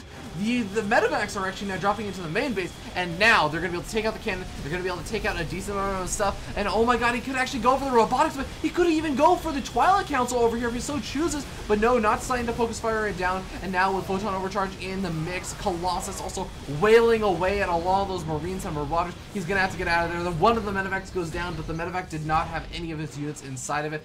More stalkers coming out, though. The Colossus also in large numbers going to be able to pick off a majority of these units, but at the same time, these units over here trying to get some damage done on the Nexus, and actually, Kelazhur may very well have enough to just pick Night End apart. He may be able to snipe off this Nexus. The Widow Mine's also going to be off of cooldown very, very soon. Is he going to be able to get it? He does manage to get it, but he's going to lose a lot of units in the process. This could be a key critical signal for Night End to say, oh my god, I'm not going to deal with this any longer. Let's warp in one more round of units and push the heck across the map. You do not want to be a 2-base Protoss against a 3-base Terran for this long, especially if they just manage to kill off that third expansion, the one that should be mining, the one that is nice and fresh, as opposed to, say, you know, losing the main Nexus. It's like, that kind of sucks. It's a little bit painful, but I mean, these minerals are kind of dying out anyways. It's not the biggest deal.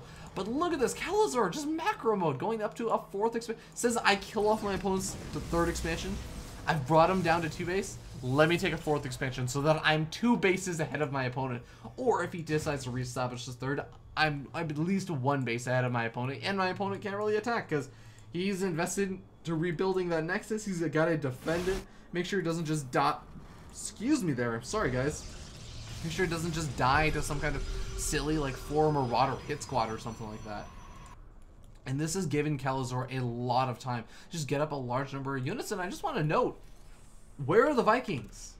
We've seen like maybe 1 or 2, like maybe I would say at most we've seen 3 or 4 Vikings this entire game from Kelazhur, and once again, he's gotten up a lot of medevacs, continuing to produce more medevacs. He's getting 1 Viking and 1 medevac at a time, it looks like, but honestly, this is a very medevac heavy army considering how many Colossus Night End has. That's the one thing that Night End has been keeping intact.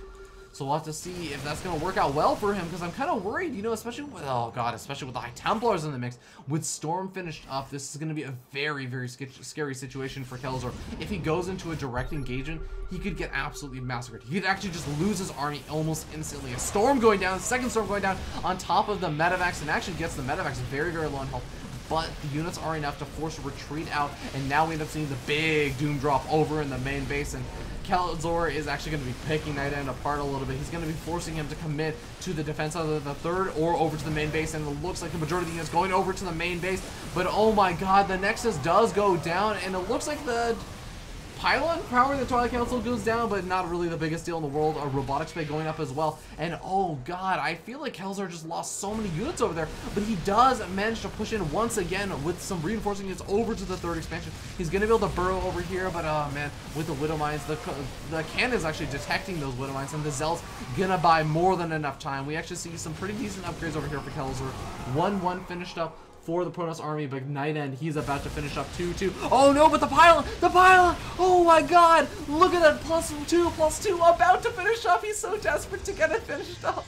A single Marauder in the mix. He could try and go after that pylon that's trying to build right now. He kills off the probe, but man, that is really, really close. That is really painful for Night End. He's got to deal without +2 for just a little while longer, as the progress is halted, but there we go, and instantly finishing that up. And Night End gonna have that 2-2 upgrade finished up, but now we see Kelazhur going up to a 5th expansion when his opponent is barely just reestablishing that 3rd expansion safely. What a macro beast, guys. I gotta say, Kelazhur is just taking complete macro control of this game, and it's something, it's really refreshing to see from the Terran complaints of, oh man, the Protoss army is just so damn strong and blah blah blah, going into the late game so difficult. You just out macro them, and that seems to be Kelazhur's kind of motto right now, because he's just saying, I'm just gonna get up enough medevacs and Vikings and Marines and Marauders, and I'm just gonna kill you with an overwhelming number of forces. Actually, I would even say like a fairly low number of these Vikings once again, but Ugh, big storm going down. Kelazhur gonna have to really let his army heal up. He actually loads up 2 medepacks to go be aggressive. Are you kidding me, Kelazhur?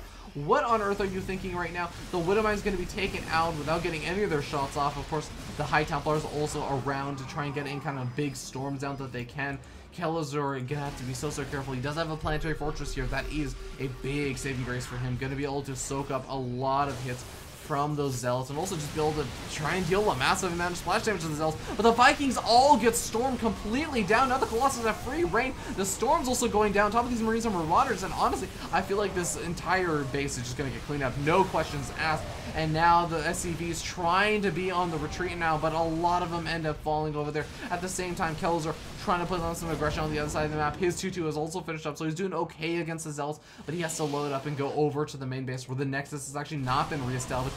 Again, Kelazhur, he's relying on the overwhelming number of units to try and come back into this game, to try and muster up forces to deal with this. He's slowly starting to get up some of the Vikings, but the Vikings get taken out. A Marauder could easily snipe off this Colossus. He does manage to snipe it off. An Archon in the mix, also up to 18 kills, doing massive amounts of damage. The Vikings just not in large enough numbers, but this might just barely be enough. It looks like Kelazhur is going to be able to clean up the final Colossus. Only Stalkers are left over, and at the same time, Kelazhur, he's depowering all of these warp gates over here on the other side of the map. Night Ends is reduced down to 2 bases. He's not even mining off of these gas geysers anymore. He's being so annoying with the drops. And at home, he's defended. He's still on a 4-base economy, or at least you could say a 2 or 3 base economy. Still has 44 SCVs, surprisingly enough, despite having lost so many. And he is up against a 1.5 base Terran player.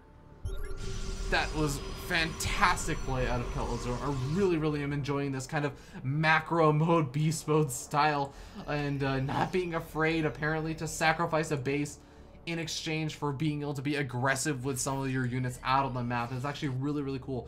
He's basically realized that he's not going to have enough units to defend, so he just loads up 2 medevacs and goes and is aggressive with it. Because either your opponent has left some units at home to defend, and their push is not nearly as strong, they can't really do a whole lot to end the game with it, or you manage to get some damage done. And the reality is that Kelazhur knew how many bases he was up on. He could afford to just go for those kind of trades, whereas Night End really cannot. And oh my god, Night End losing the Immortal, that's gonna actually be really painful right now. Night End is basically hanging on by a couple of threads. He's hanging on by the thread that Zealots are pretty damn good, honestly, against a small Terran force, which honestly, Kelazhur doesn't have the largest army right now, at least over here. He actually has split up his army quite heavily, so, you know, a nice engagement from Night End, maybe with a couple of good High Templar storms and some good charge lot hits. He could actually maybe take a really solid engagement and maybe secure a 4th expansion, but again, it's going to be very difficult. He's going to have to really rely on Kelazhur making a big mistake, I feel. Now, Kelazhur starting to mine out of that 3rd expansion. Still has that 4th expansion going strong, but maybe he's thinking about getting that 5th expansion reestablished. But for now, he's going to be going out, moving out across the map. He has a lot of Vikings that are honestly going to be pretty gosh darn useless right now. There's not a whole lot. Could maybe try and scan the observers and use ghosts with cloaking. Do the ghosts have cloak? Oh, do the ghosts have cloak? The ghosts do not have cloak. No, unresearched for now. But oh, it looks like Kelazhur has heard our prayers. He's going ahead and getting that cloaking technology. And you know what? With the Vikings not being able to focus fire any Colossus down, their first target, if he decides to scan on top of the army, are going to be those observers. So this can actually work out relatively well if he actually ends up getting cloak, but he may not even need it right now. 3/3 upgraded bioforces, able to tear apart those Zealots completely. And it looks like GG gets called. Night End gonna be tapping out, and Kelazhur taking the PVT. So guys, thank you so much for that one. We're going to be jumping in the analysis segment with Kelazhur himself, so don't go anywhere. We will be right back.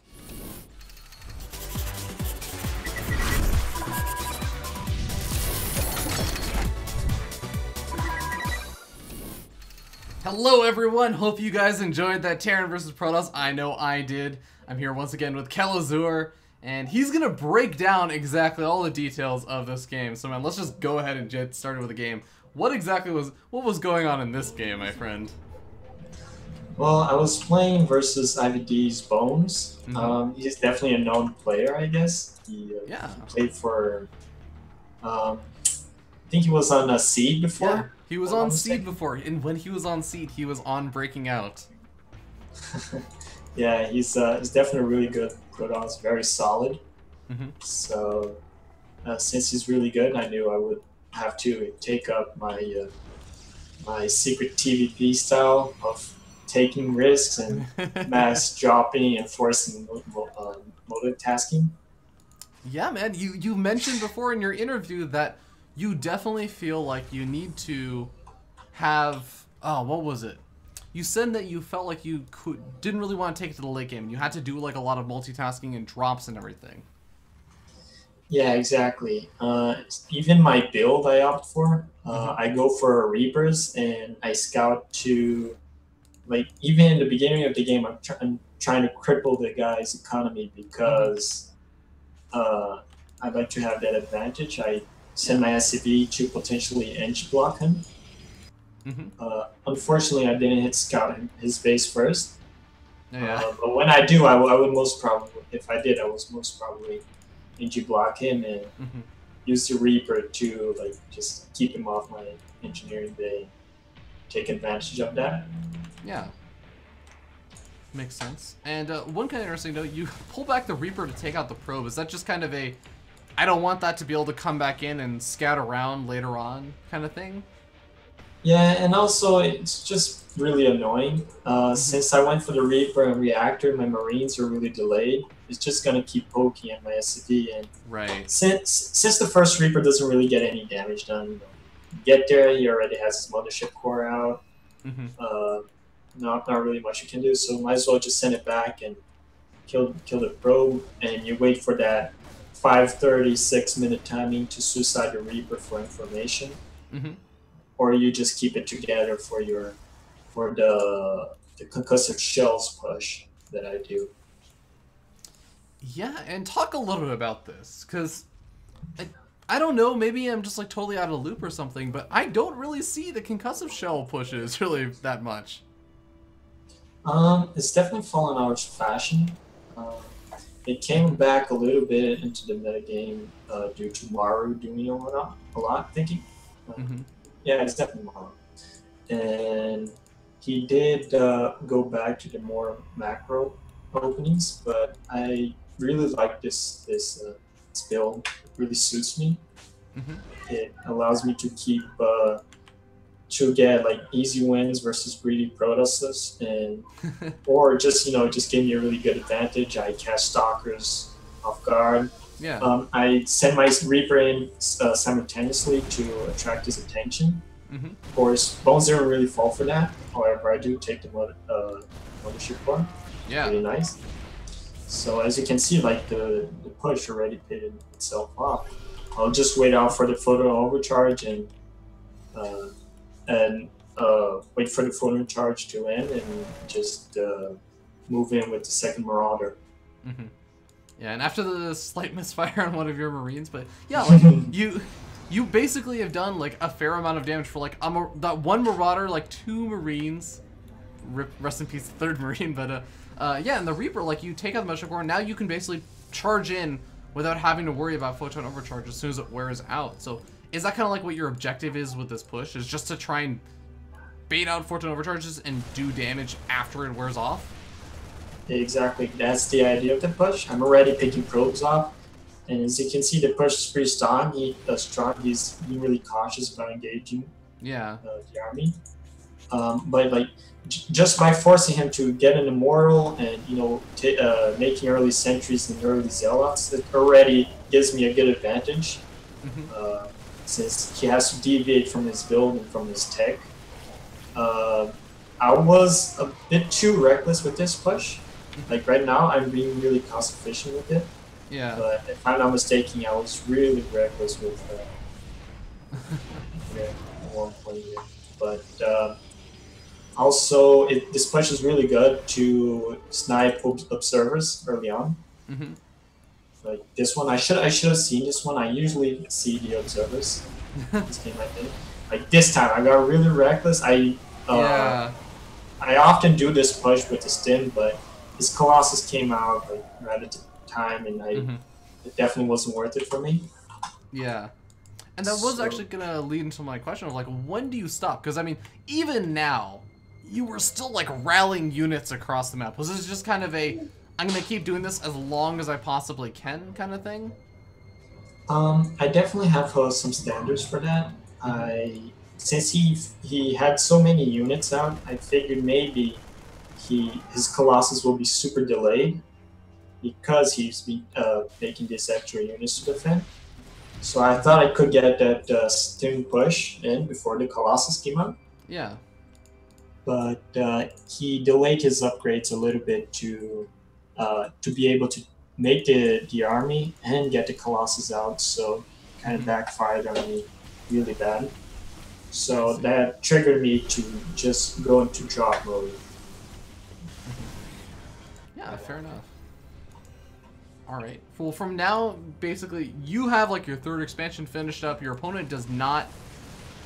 But you've also said, like, okay, you've said that you don't really like going into the super late game without getting damage done to the Protoss player. So, how are you feeling right now? Do you feel like you've done that damage? I mean, I consider, like, when you start getting to, like, third bases and advanced tech that you're going into the late game, right? Yeah, for sure. But as long as you're constantly trading units and you're you're trading units and you're expanding behind it, you're kind of forcing a scrappy game from him, while Right. You still have your good economy. So you can just after a point, you cripple his economy so much, you can stop being cost efficient with your drops and your units. You can just throw units at him, and you won't really require a good Ghost Viking micro to win. Also, with drop play, you can always force a mistake from the Protoss, like take a free Colossus that was out of position. Yeah. Something.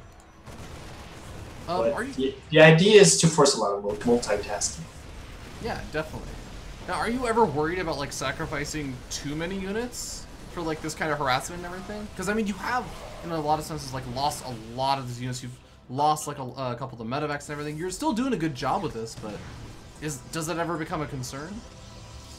For sure, if you do lose a lot of units for free, like you go to double medevac drop and he just blinks underneath and kills your stuff, that could trigger the Protoss to like just send his army across the map and win the game. This game, I did lose some units. I also played really reckless, I would say, and I didn't build any defense behind any bunkers. But that's where the thing I said about Neo-Steel frame comes into play. Yeah! So I'm training so many units for his economy that his army becomes unstoppable. So I need static defense, and that's where the bunkers and the bunker upgrade comes into play. Yeah, man, I'm looking forward to those bunkers, alright? At some point you're gonna show them to me. But, yeah, so, okay. How are you feeling about the game now? Because I'll also note, like, High Templars are now out. I think that at this point Storm was finished researching. I want to say. Oh, no, sorry. He makes them into Archons and everything, but still, like, you don't really have Vikings. You don't really have Ghosts. What's going on with that? I'm relying mostly on Widow Mines and surviving. Also, besides the bunkers, the Widow Mines are really good. And as you can see, like the drops is really forcing his multitasking, and like he just lost 2 Colossus, which are a vital part of his army. Yeah. He also he almost loses Markham here, and like he barely is able to defend his probes. As you can see, I killed 45 probes this game. So by the point he does actually, try to march across the map and get to my base, I'll have enough reinforcements. And my economy is so good, my production is so strong that there's really not much you can do. Yeah, it was so cool to see. Just like a lot of basic units just being churned out and used efficiently. Not necessarily, not to say that your micro or anything was like bad or anything, but just like not even so much in the sense that you were out microing him, but just out positioning him. Like these drops constantly from 2 or 3 different angles while also pushing in at the front, and like it's really hard as a Protoss player to split up all your units that effectively against so many units. Yeah, definitely it relies a bit on the map. I would say Deadwing is really good for this kind of play. But that's the idea. The idea is to attack on as many fronts as possible. As you can see, I do have like one Marine in between his gateways in the natural, and I'm dropping his main, and I'm focusing on attacking his third as well. The idea is just to be on as many places as possible. Yeah, I think you did a great job, and I also want to just like commend you on that, because again, like Bones, he's actually been on Breaking Out before, and he was just like this ultra defensive, like really great defensive player, and you were honestly just able to break him completely. Like, it was really impressive to me. So I just want to like shout you out for that one. But at this point, like, do you feel like you pretty much have the game? I mean, we can see it like at this point, like 66 SCVs to 22 probes, but he is like doing some War Prism harassment and everything. And that also actually, okay, that actually does bring me to another question, which is your style is so heavily aggressive with like just lots of units. But one thing I've noticed about that is you're constantly rallying units across the map, whereas a lot of Terran players, they'll kind of like gather up their units into chunks of maybe 15 to 25 supply, and then they'll push out across the map with like that big chunk of supply. You kind of just like rally them straight across the map, and that does make it a little bit harder to defend against these drops, don't you think? That's definitely true, which is why it's a very risky kind of play. Yeah. I'm playing with very few like small unit skirmishes by rallying them across the map. Yeah. So that does open up for a potential War Prism play. Yeah. But I'm confident enough that I can defend with my reinforcements or with my rallies that it won't even matter. Yeah, that's totally fair. And I mean, you do eventually manage to defend well enough, and you even get the Viking out to deal with the War Prism. And to be entirely honest, you could probably lose all of your SCVs at this point, and you'd still be in a winning position because you're basically murdering everything, and GG does get called. So yeah, did you have any final thoughts about the game? I think I could have done better. I lost some medevacs for free. I lost some units that should have been picked up, and I think this even though I beat Bones, which is a really good player, I think there's room for even more improvement and making this style even stronger, even more aggressive and cost efficient. I love your mentality, man, because we literally just sat through, watched like this 23-minute game, like on normal speed. You weren't there for that, but like we watched that. We watched you dismantle a really good Protoss player. Then we sat down and we watched and analyzed how badly you just dismantled him. And then you said, I think I made a lot of mistakes and I could have played better, and like, I'm really interested in trying to improve it further because I think it could have been better. And I love that. I love that about you, man. You're modest, but you're also always looking to improve. So thank you so much for that, man. We're going to go ahead and jump back to the interview, guys. Don't go anywhere.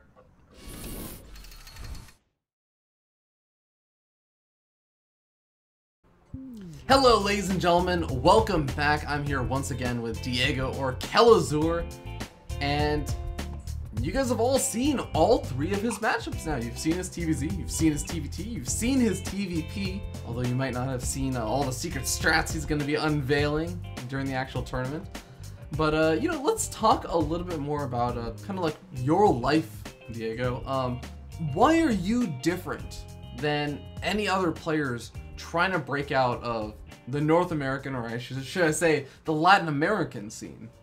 I would say I tried really hard. That's kind of generic, but I tried really hard to be a little too late. Like I started kind of like seriously playing the game at 2013 when I started having more time. So I came in late to the party. I don't have much experience as everyone else, but I don't know. It's I I have a lot of people rooting for me in my country, a lot of fans, people who actually believe in what I do, believe in the way I play, and they they want me to break out because the Latin American scene is really weak in skills in all games, really. Why haven't you broken out of the scene yet? It's mostly because I haven't dedicated enough yet. I believe I have to study more the game, come to understand better the matchups, and basically I need more time because I came in too late to the party. I started in 2013, so I believe that I haven't broken out yet because I don't have what it takes to be the good, the really good player right now. But I think I'll get there in I don't know, by the next year. I think I can be really good. Cool. It sounds like, as you were saying, you started really seriously in 2013, and it's barely been like a year, I'm sure. So what you're saying is like you've already managed to make it to be at least what a lot of people consider like the best in your entire country, Brazil. So given more time, you can only go even further ahead. What do you think is your strongest and weakest quality in life in general? My strongest quality, I guess, I'm not biased in my decisions. I'm really impartial to what I say. I always try to see the things through the other side, through the other people's mind and stuff. So it helps me both in the game and both in life, I would say. Let's see, the weakest, I'd say I'm too sentimental, I guess. I take losses not too seriously, but I guess I'm often too hard on myself. I'm not gonna lie, man. You seem just like a very nice guy. I mean, to the point where, Thank you. I mean, you even say like you don't want to inconvenience other players when looking for practice and everything. All right, thank you very much for that, then, Kelazhur. And you know, we still have one awesome game left. The awesome game that you've sent me. I'm looking forward to it. I don't even know what matchup it's gonna be just yet. But ladies and gentlemen, enjoy the awesome game.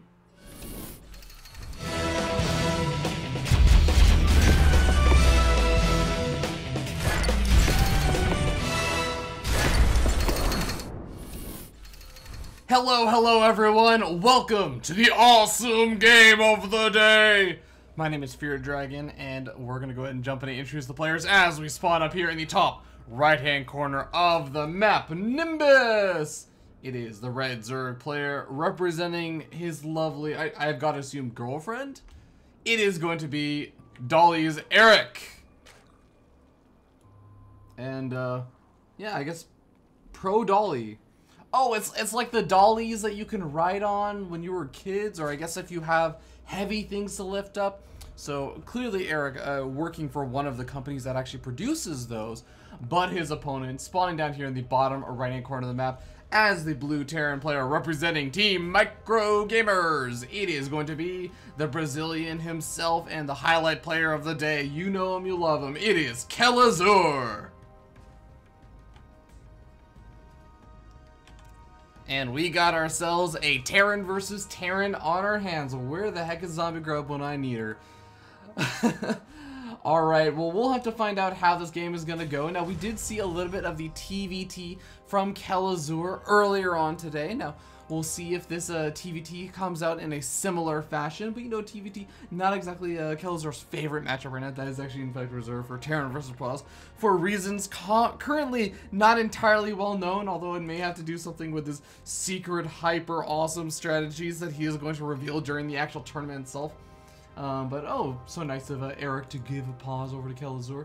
But let's take a look at what's going on. Eric going for the relatively normally timed pool, although I have to say on a map like this on Nimbus, this is actually kind of on the later side for a spawning pool, just because it's a 4-player spawning map. You really don't know where your opponent's going to be, so it's really hard to do a whole lot of cheesy aggression. And because of that, you can usually get away with the hatchery first. Not actually seeing that out of Eric, so maybe just a preferential kind of thing. Wants to get up the earlier spawning pool, allows him to get up those faster queens, and can maybe start the creep spread a little bit faster. I don't know. Regardless, Eric's going to be happy doing that, and we do have a Reaper opening coming out from Kelazhur. Kelazhur going to be able to put on that nice little Reaper aggression. Of course, gets the nice scout off first on his opponent. Really, really nice and lucky over there for Kelazhur, and he's also going to see the Gas Geyser. It does mean that, you know, it doesn't seem like the biggest deal in the world, but he does get to send the Reaper the right way immediately. And actually, it's going to be just one Reaper, maybe? He lifts up and scoots the barracks back a little bit, maybe thinking about building that reactor. There it is. There's that beautiful reactor. So only one Reaper going to be out for Kelazhur. Now, this does mean it's a super non-committal Reaper, and honestly, I don't really blame him for it after seeing the Gas Geyser and the spawning pool now down. It's a little bit on the harder side to actually accomplish a whole lot, even if you make a couple more Reapers. So instead, we're just going to be seeing Kelazhur say, you know what, I can go for the CC. Of course, I can get up my factory now. That'll finish up right alongside my barracks. And he can get out 1 or 2 Marines. He's probably going to want to get out 1 or 2 Marines just to make sure that if he doesn't actually die to just some one big Zergling run by or something, or just have to pull off SCVs to repair this kind of shenanigans. Well, yeah, I think that both these players are looking pretty good right now. Zergling speed now going to be going up for Eric. That is going to allow him to normally seize control of any kind of map control that the Reaper normally has. But honestly, there's only one Reaper. It's not actually a whole lot of map control seized. More so, it's just that Kelazhur kind of has vision out on the map for that third expansion. For basically whatever Eric's trying to do until Zergling speed actually finishes up. The Queen doing a pretty good job, though, I have to say, of kind of thwarting Kelazhur's attempts to move in. And I actually really like what Eric's doing over here. You can see the Queen moving in on the high ground because Kelazhur might be thinking like, oh, the Queen's down here on the low ground. Let me move up into the main base. And that's actually going to be a little bit of a trap. The Zerglings managed to get him. A nice bait over there from Eric, but what is he really going to do now that the Reaper has been taken out? Because back at home, Kelazhur getting up the very fast starport and actually getting a tech lab. And with the Hellions popping out, this could be a big return to the old school style of Terran, where we're basically seeing Hellions made out of the reactor and a Banshee on the way, and that could actually be really, really scary. I haven't actually seen this all that much lately. It's definitely was like the absolute standard popularized by MVP. Sorry if it sounded like I said MVP. MVP popularized this, and it was basically the standard for at least a year and a half to maybe 2 years in Wings of Liberty, and even a little bit into Heart of the Storm, I would say. But you know, a lot of players have transitioned away from the style a little bit. Kelazhur gonna feel comfortable just continuing to do it, and he's gonna send those Hellions straight on out. The Zergling actually does spot the Hellions. Now, seeing Hellions, actually, reactor Hellions is the most common thing in the world. The Banshee's a little bit less common, so we'll see exactly how Eric actually is going to respond. He does have 4 Queens out right now, so he could actually do a pretty decent defense. I'll stop saying actually now, I promise. But Eric also is going to be getting up that nice creep spread. The Hellion's going to be able to do a good job shutting it down, especially if he throws down a scan. He can really stop that creep spread from getting over to the third expansion, which is actually something that you really want to stop a Zerg player from doing. I promised that I would stop saying actually, but I did not. So this time, I'm not going to make any promises, but I'll try, guys. Double Evolution Chamber down for Eric. In the meanwhile, a nice Overlord Scout coming in and getting vision of everything that's going on. Sees the third command center, sees the starport, and there's a barracks with the tech lab. No starport any longer, as the Banshee was made and immediately just goes into the base, sees what damage it can do, and not a whole lot because it doesn't have cloak, and there's actually, again, a lot of these Queens around for the Banshee defense. But the Hellions now coming in over here. They managed to kill off a couple of those workers. Not too bad for the Hellions so far, but in the meanwhile, Stim getting research. Hellions gonna be halted in terms of production. Maybe? Yeah, looks like it. As a reactor gonna be going down, wouldn't be too surprised to see like another barracks go down right next to the factory. You can plop that over and just continue producing more and more of those reactors for your barracks or whatever other buildings you're looking to do. Another reactor going down for the starport, looking to get up a couple of those medevacs. Medevacs so strong for the drop play, especially when you look at a Zerg player who doesn't really have a Spire just yet. We have Lair Tech out. We have roaches on the way, actually, and upgrades indicating that he wants to commit to these roaches, but no Hydralisk, no anti-air just quite yet for Eric. So could be a great opportunity for Kelazhur to put on a little bit of pressure, but right now he's just doing a good job of putting on this pressure with the Hellions that he's kept alive this entire game so far. The roaches gonna be looking to put an end to that streak, though. Kill off one of the Hellions. The rest of them gonna be able to get away without too much of a trouble. I was almost certain that he was gonna go down this ramp, and Eric is just really, I have to hand it to him. He's actually playing the positional game really, really well, but I like that Kelazhur has this sneaky little Banshee that he kept alive, just sitting out on the map, and guess what? Now your roaches start getting wailed away on by that Banshee, and it's going to make this a little push out a little bit more difficult. Roaches are still going to be able to do a tiny bit of damage, especially against this Marine Heavy Force Marines. I mean, they have some really nice DPS, and obviously with Stim, they are going to be able to deal with these roaches. But of course, roaches do have that extra armor. You have to remember, +1/+1, about to finish up. But actually, Eric engaging right before it finishes up. This is going to favor Kelazhur a little bit in that sense. But right now, the roaches, the reinforcements are just enough for Eric to actually push Kelazhur back. Now, again, the Banshee is going to put a timer on this push. There's no more roach reinforcements coming out, and there are a couple of Marauders in the mix as well, so Kelazhur are going to be able to stabilize, and the Banshee going to be able to chase those roaches as far as he wants to. Looks like for now he's not going to be chasing it all that far, but third expansion is reestablished almost immediately for Kelazhur. Not a whole lot of losses taken over there, and the Banshee going to resume its patrol duty along this attack path. We take a look at where Eric is sitting. He's actually going up to that Spire. Actually has the Spire finished up. That is very, very interesting, considering, again, he had invested in the +1/+1 attack for the roaches rather than any kind of Zergling play. So now instead, he's actually going for the +1 melee attack. So he's maybe looking to do a bit of a tech transition, not something that you see every day in this matchup. Now, 7 beetles are going to be on the way, but this drop is doing a good amount of damage. Stop pretty much all mining from this location, but the beetles are not out yet. The roaches are unable to deal with the medevacs themselves, and Kelazhur is able to get out of there pretty much scot-free. Loses a handful of Marines, but really, take a look at the units lost tab. Not a whole lot lost over here for Kelazhur. Actually, did end up losing a couple of those Widow Mines. Not the biggest deal in the world, though.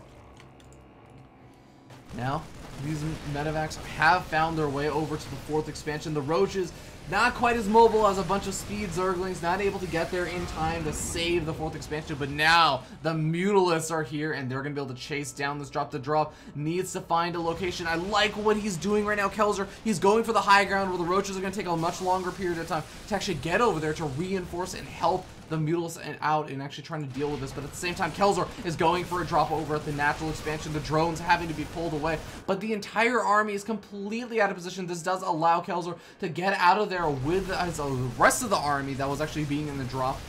Nice transfuses going down the queens, but not quite enough. Another queen potentially going to be falling. Yes, it does end up falling. More and more of these Zerglings also falling.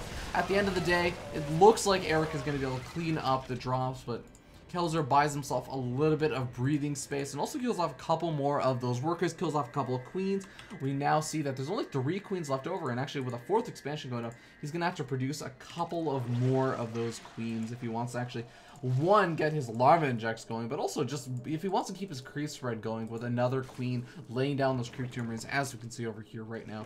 He has that queen over there, but he's basically sacrificing his larva injects over in his main hatchery. But now we end up seeing Kelazhur moving in. This time he has Hellbats in the mix, though, and a lot of Marines and Marauders to boot. Is he going to be able to push on in? It looks like for now he has more than enough, but the Banelings are now finished up. Baneling speed not quite finished up as well, though, so it looks like Kelazhur should be able to kite those Banelings relatively well. A lot of these Widowmines now burrowed in a really good position, but they're going to have to advance on forward as the rest of his army does advance on forward. The 4th expansion not going to stand a chance. It's going to go down, as it's going to be reduced back down to a 3-base Terran versus a 3-base Zerg. Eric going to be sitting in a lot of trouble, but his answer is going to be Banelings, Banelings, Banelings, Banelings, and more Banelings, because Banelings are pretty gosh darn good once you have that Baneling speed finished up, and with how many he's making, he could be in a good position. But oh man, these Widow Mines, ladies and gentlemen, are scaring me for Eric right now. because they could get the most miraculous and beautiful hits off ever. Kelazhur poking forward with just a handful of units, doesn't want to set off the Widow Vines too early. These are going to be potentially the big kills that he's going to need to really dominate his opponent. But the Overseer is in the mix. He can actually see a lot of these Widow Vines. So Kelazhur, he's just playing this out actually relatively patiently. He's pushing a couple of units forward at a time, although he is starting to lose a lot of his units over here, and I actually feel like he's maybe not going to be able to defend this position for too much longer. Behind this, he is actually trying to get up a 4th expansion, so he's kind of buying himself time. This is working out relatively well for him. Maybe he wants to start leapfrogging a couple of these Widow Mines forward, but oh, here come in the Banelings. The Banelings actually going off, and actually a lot of the Banelings end up getting killed off by the Widow Mines, but regardless, the Zerg player, Eric, from the team Dolly, is going to be able to clean up this push from Kelazhur. Kelazhur coming in with more and more of these reinforcements, but oh man, he's just got to pick up and head on out of there. Kills off a majority of the Mutals though, so Eric not going to be able to really chase. And behind this, again, I want to note, Kelazhur able to get up that 4th expansion. That's something so important that we cannot actually neglect right now. Because you take a look, Eric is sitting on a 3-base economy, and he's making roaches, which require, you know, a decent amount of gas, and mutalisks that required a lot of gas, and also he's halted his upgrades. He can't really afford to get upgrades and produce mutalisks and produce roaches. He's really barred from doing all the kinds of things that he wants to do right now. He's trying to reestablish that 4th expansion. But Kelazhur has a great economy right now. He's a 3-base Terran, or sorry, now a 4-base Terran. With all of these mules right here, going to be able to produce as many Marines as he needs, so go ahead and just push out to the 4th expansion and murder it. No sympathy over here. The Roaches going to be trying to find a little bit of an angle to just counter-attack in a sense and just deal with the army of Kelazhur. Kelazhur doing a great job splitting against all those Banelings. Not a whole lot of damage done over there by the Banelings, but the Roach is able to do a majority of the damage. Mutals actually getting focus fire down by Kelazhur. Really great target firing. And he does manage to make his way out of there with only 2 Marines, but he keeps the medevacs alive at least. Now the big scare for Kelazhur is just going to be this big counter swing, because you can see right now he's kind of down in the army supply, but just a little bit. But these Roaches are actually relatively well upgraded. They're sitting on, actually I take it back. +1 missile attacks is all he has on these Roaches, and he's going to be up against +3 weapons on all the bioforces of Kelazhur, as well as even armor upgrades at the same time. Kelazhur able to section off a handful of these Marines in a medevac just to go for the drop over the natural expansion. This is basically going to put Eric in a do-or-die position. He's got to make a lot of damage happen over here if he wants a good chance of coming back into this game. The Thor in the mix as well. Thor going to be able to soak up a lot of these shots from the Banelings, or even just do a lot of damage to the Roaches themselves, but there's not a whole lot over here for Kelazhur. He's trying to bluster in whatever kind of defense he can get, but the Roaches are just in overwhelming numbers right now. They're going to spiral a bit out of control. The drop at the same time getting cleaned up for Kelazhur, and Eric looking to be in the big counter swing that he needs to come back into this game. Thor in the mix as well. Once again, wailing away at some of these Roaches. Is it actually going to be enough? Is Kelazhur going to be able to hold? The Widow Mines coming in. They're going to be burrowing on top of the Roaches. They might be able to get some decent hits off to kill off a lot of the Zerglings. Kelazhur is looking like he's going to be able to stabilize finally. And even though he's taken a lot of damage in the sense that he's lost a lot of his army supply, he's managed to hold on long enough to get out the units that he needs, and now he has 3-3 upgrades. He's up against just the 2-2 on the Roaches, and of course the I want to say 1-2 on the Zerglings and Banelings. And guess what he's going for, ladies and gentlemen? The 4th expansion. He is just saying, you know what, Eric, this is my turf, this is my territory. This side of the map, everywhere that you don't have your 3rd expansion, that's actually my place. You can't actually take an expansion here. He's getting denied once again. Banelings coming in, but once again, Kelazhur just really on top of his splits against those Banelings. I've really got to hand it to him. He's definitely been splitting pretty gosh darn well. Manor Mule coming out from Kelazhur, and GG gets called. Eric gonna be tapping out, and Kelazhur from Micro Gamer is gonna be taking the game. So a really sick, awesome game of the day from Kelazhur. Hopefully you guys enjoyed that one. And with that being said, we're going to be jumping back to the interview segment, so don't go anywhere. We will be right back.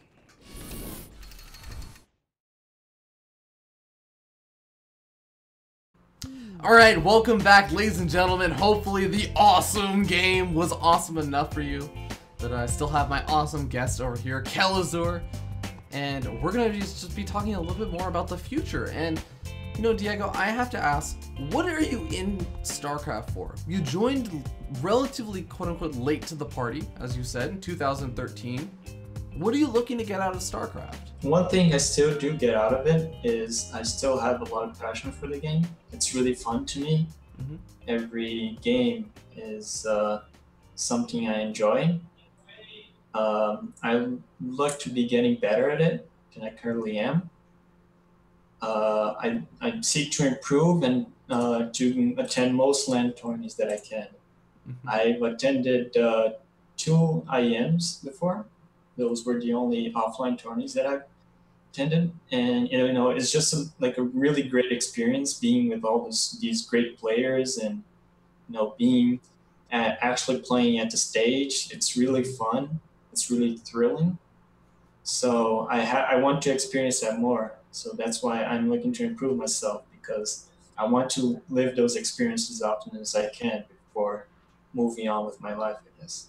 So would you ever consider going full-time into StarCraft? If I had the opportunity, yes, I believe I would. If only at least for a couple of years. Where do you see yourself in 2 years if things are going as you want them to? I guess maybe starting college after gathering a few achievements.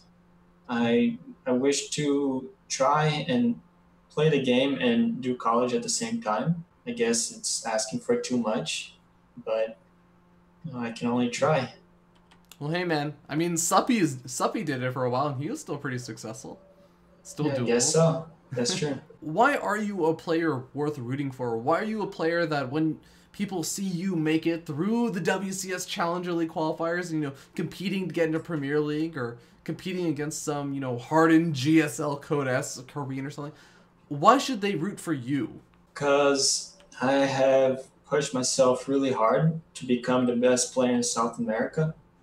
Not only because our scene is it's really weak for StarCraft 2, but also because there has never been a South American player to reach WCS besides Killer, I would say.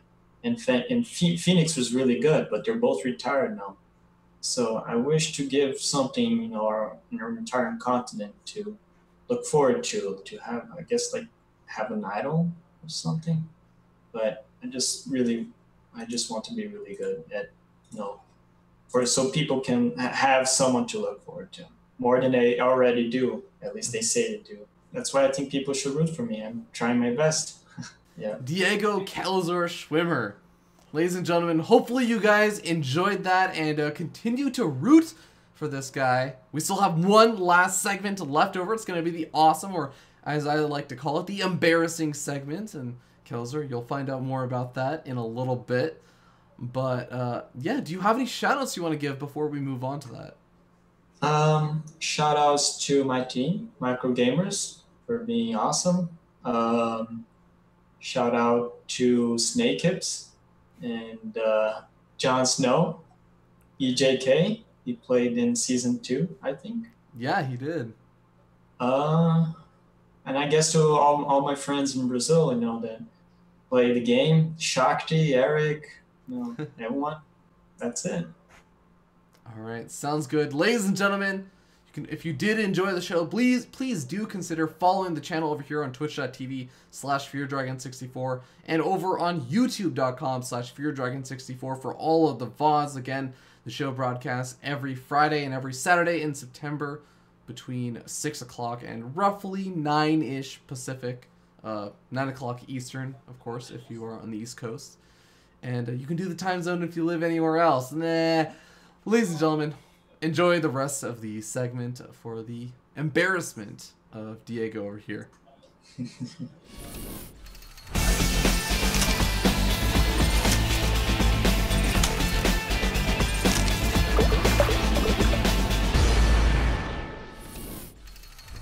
Hello everyone, welcome to the embarrassing segment. My name is Fear Dragon. I'm joined here with Kelazhur. How are you feeling now, man? Anxious, I guess. Anxious? Okay. On a scale from 1 to 10, more or less anxious than when you have to play for an important match? I guess 10, because it's really embarrassing. Oh my god. I gotta remember this, man. When you're like 2015, when you're like in the WCS system, you're like making it into Premier League. I'm gonna send out a tweet and be like, and he was still more anxious about like all of this than he was about playing against, like, you know, going to the WCS Grand Finals or playing against Liquid Tasia or something. I'm gonna remember that, man. But okay, embarrassing segment, for those of you who don't know, is where I force the player, I absolutely force them, they have no choice in the matter, to do a unit impersonation for 30 seconds minimum. We haven't had any overachievers yet who went over 30 seconds, but I'm looking forward to seeing what Kelazhur here has in store for us. What unit do you have in mind? I'm actually going to do the Widow Mine. The Widow Mine! Really? Okay, I'm looking forward to this one, man. Alright, let's go ahead and get started. Alright, so I'm just going to do 2 simple moves by the Widow Mine. I burrow, and after I burrow, I see a lane, and I'm going to jump to shoot it.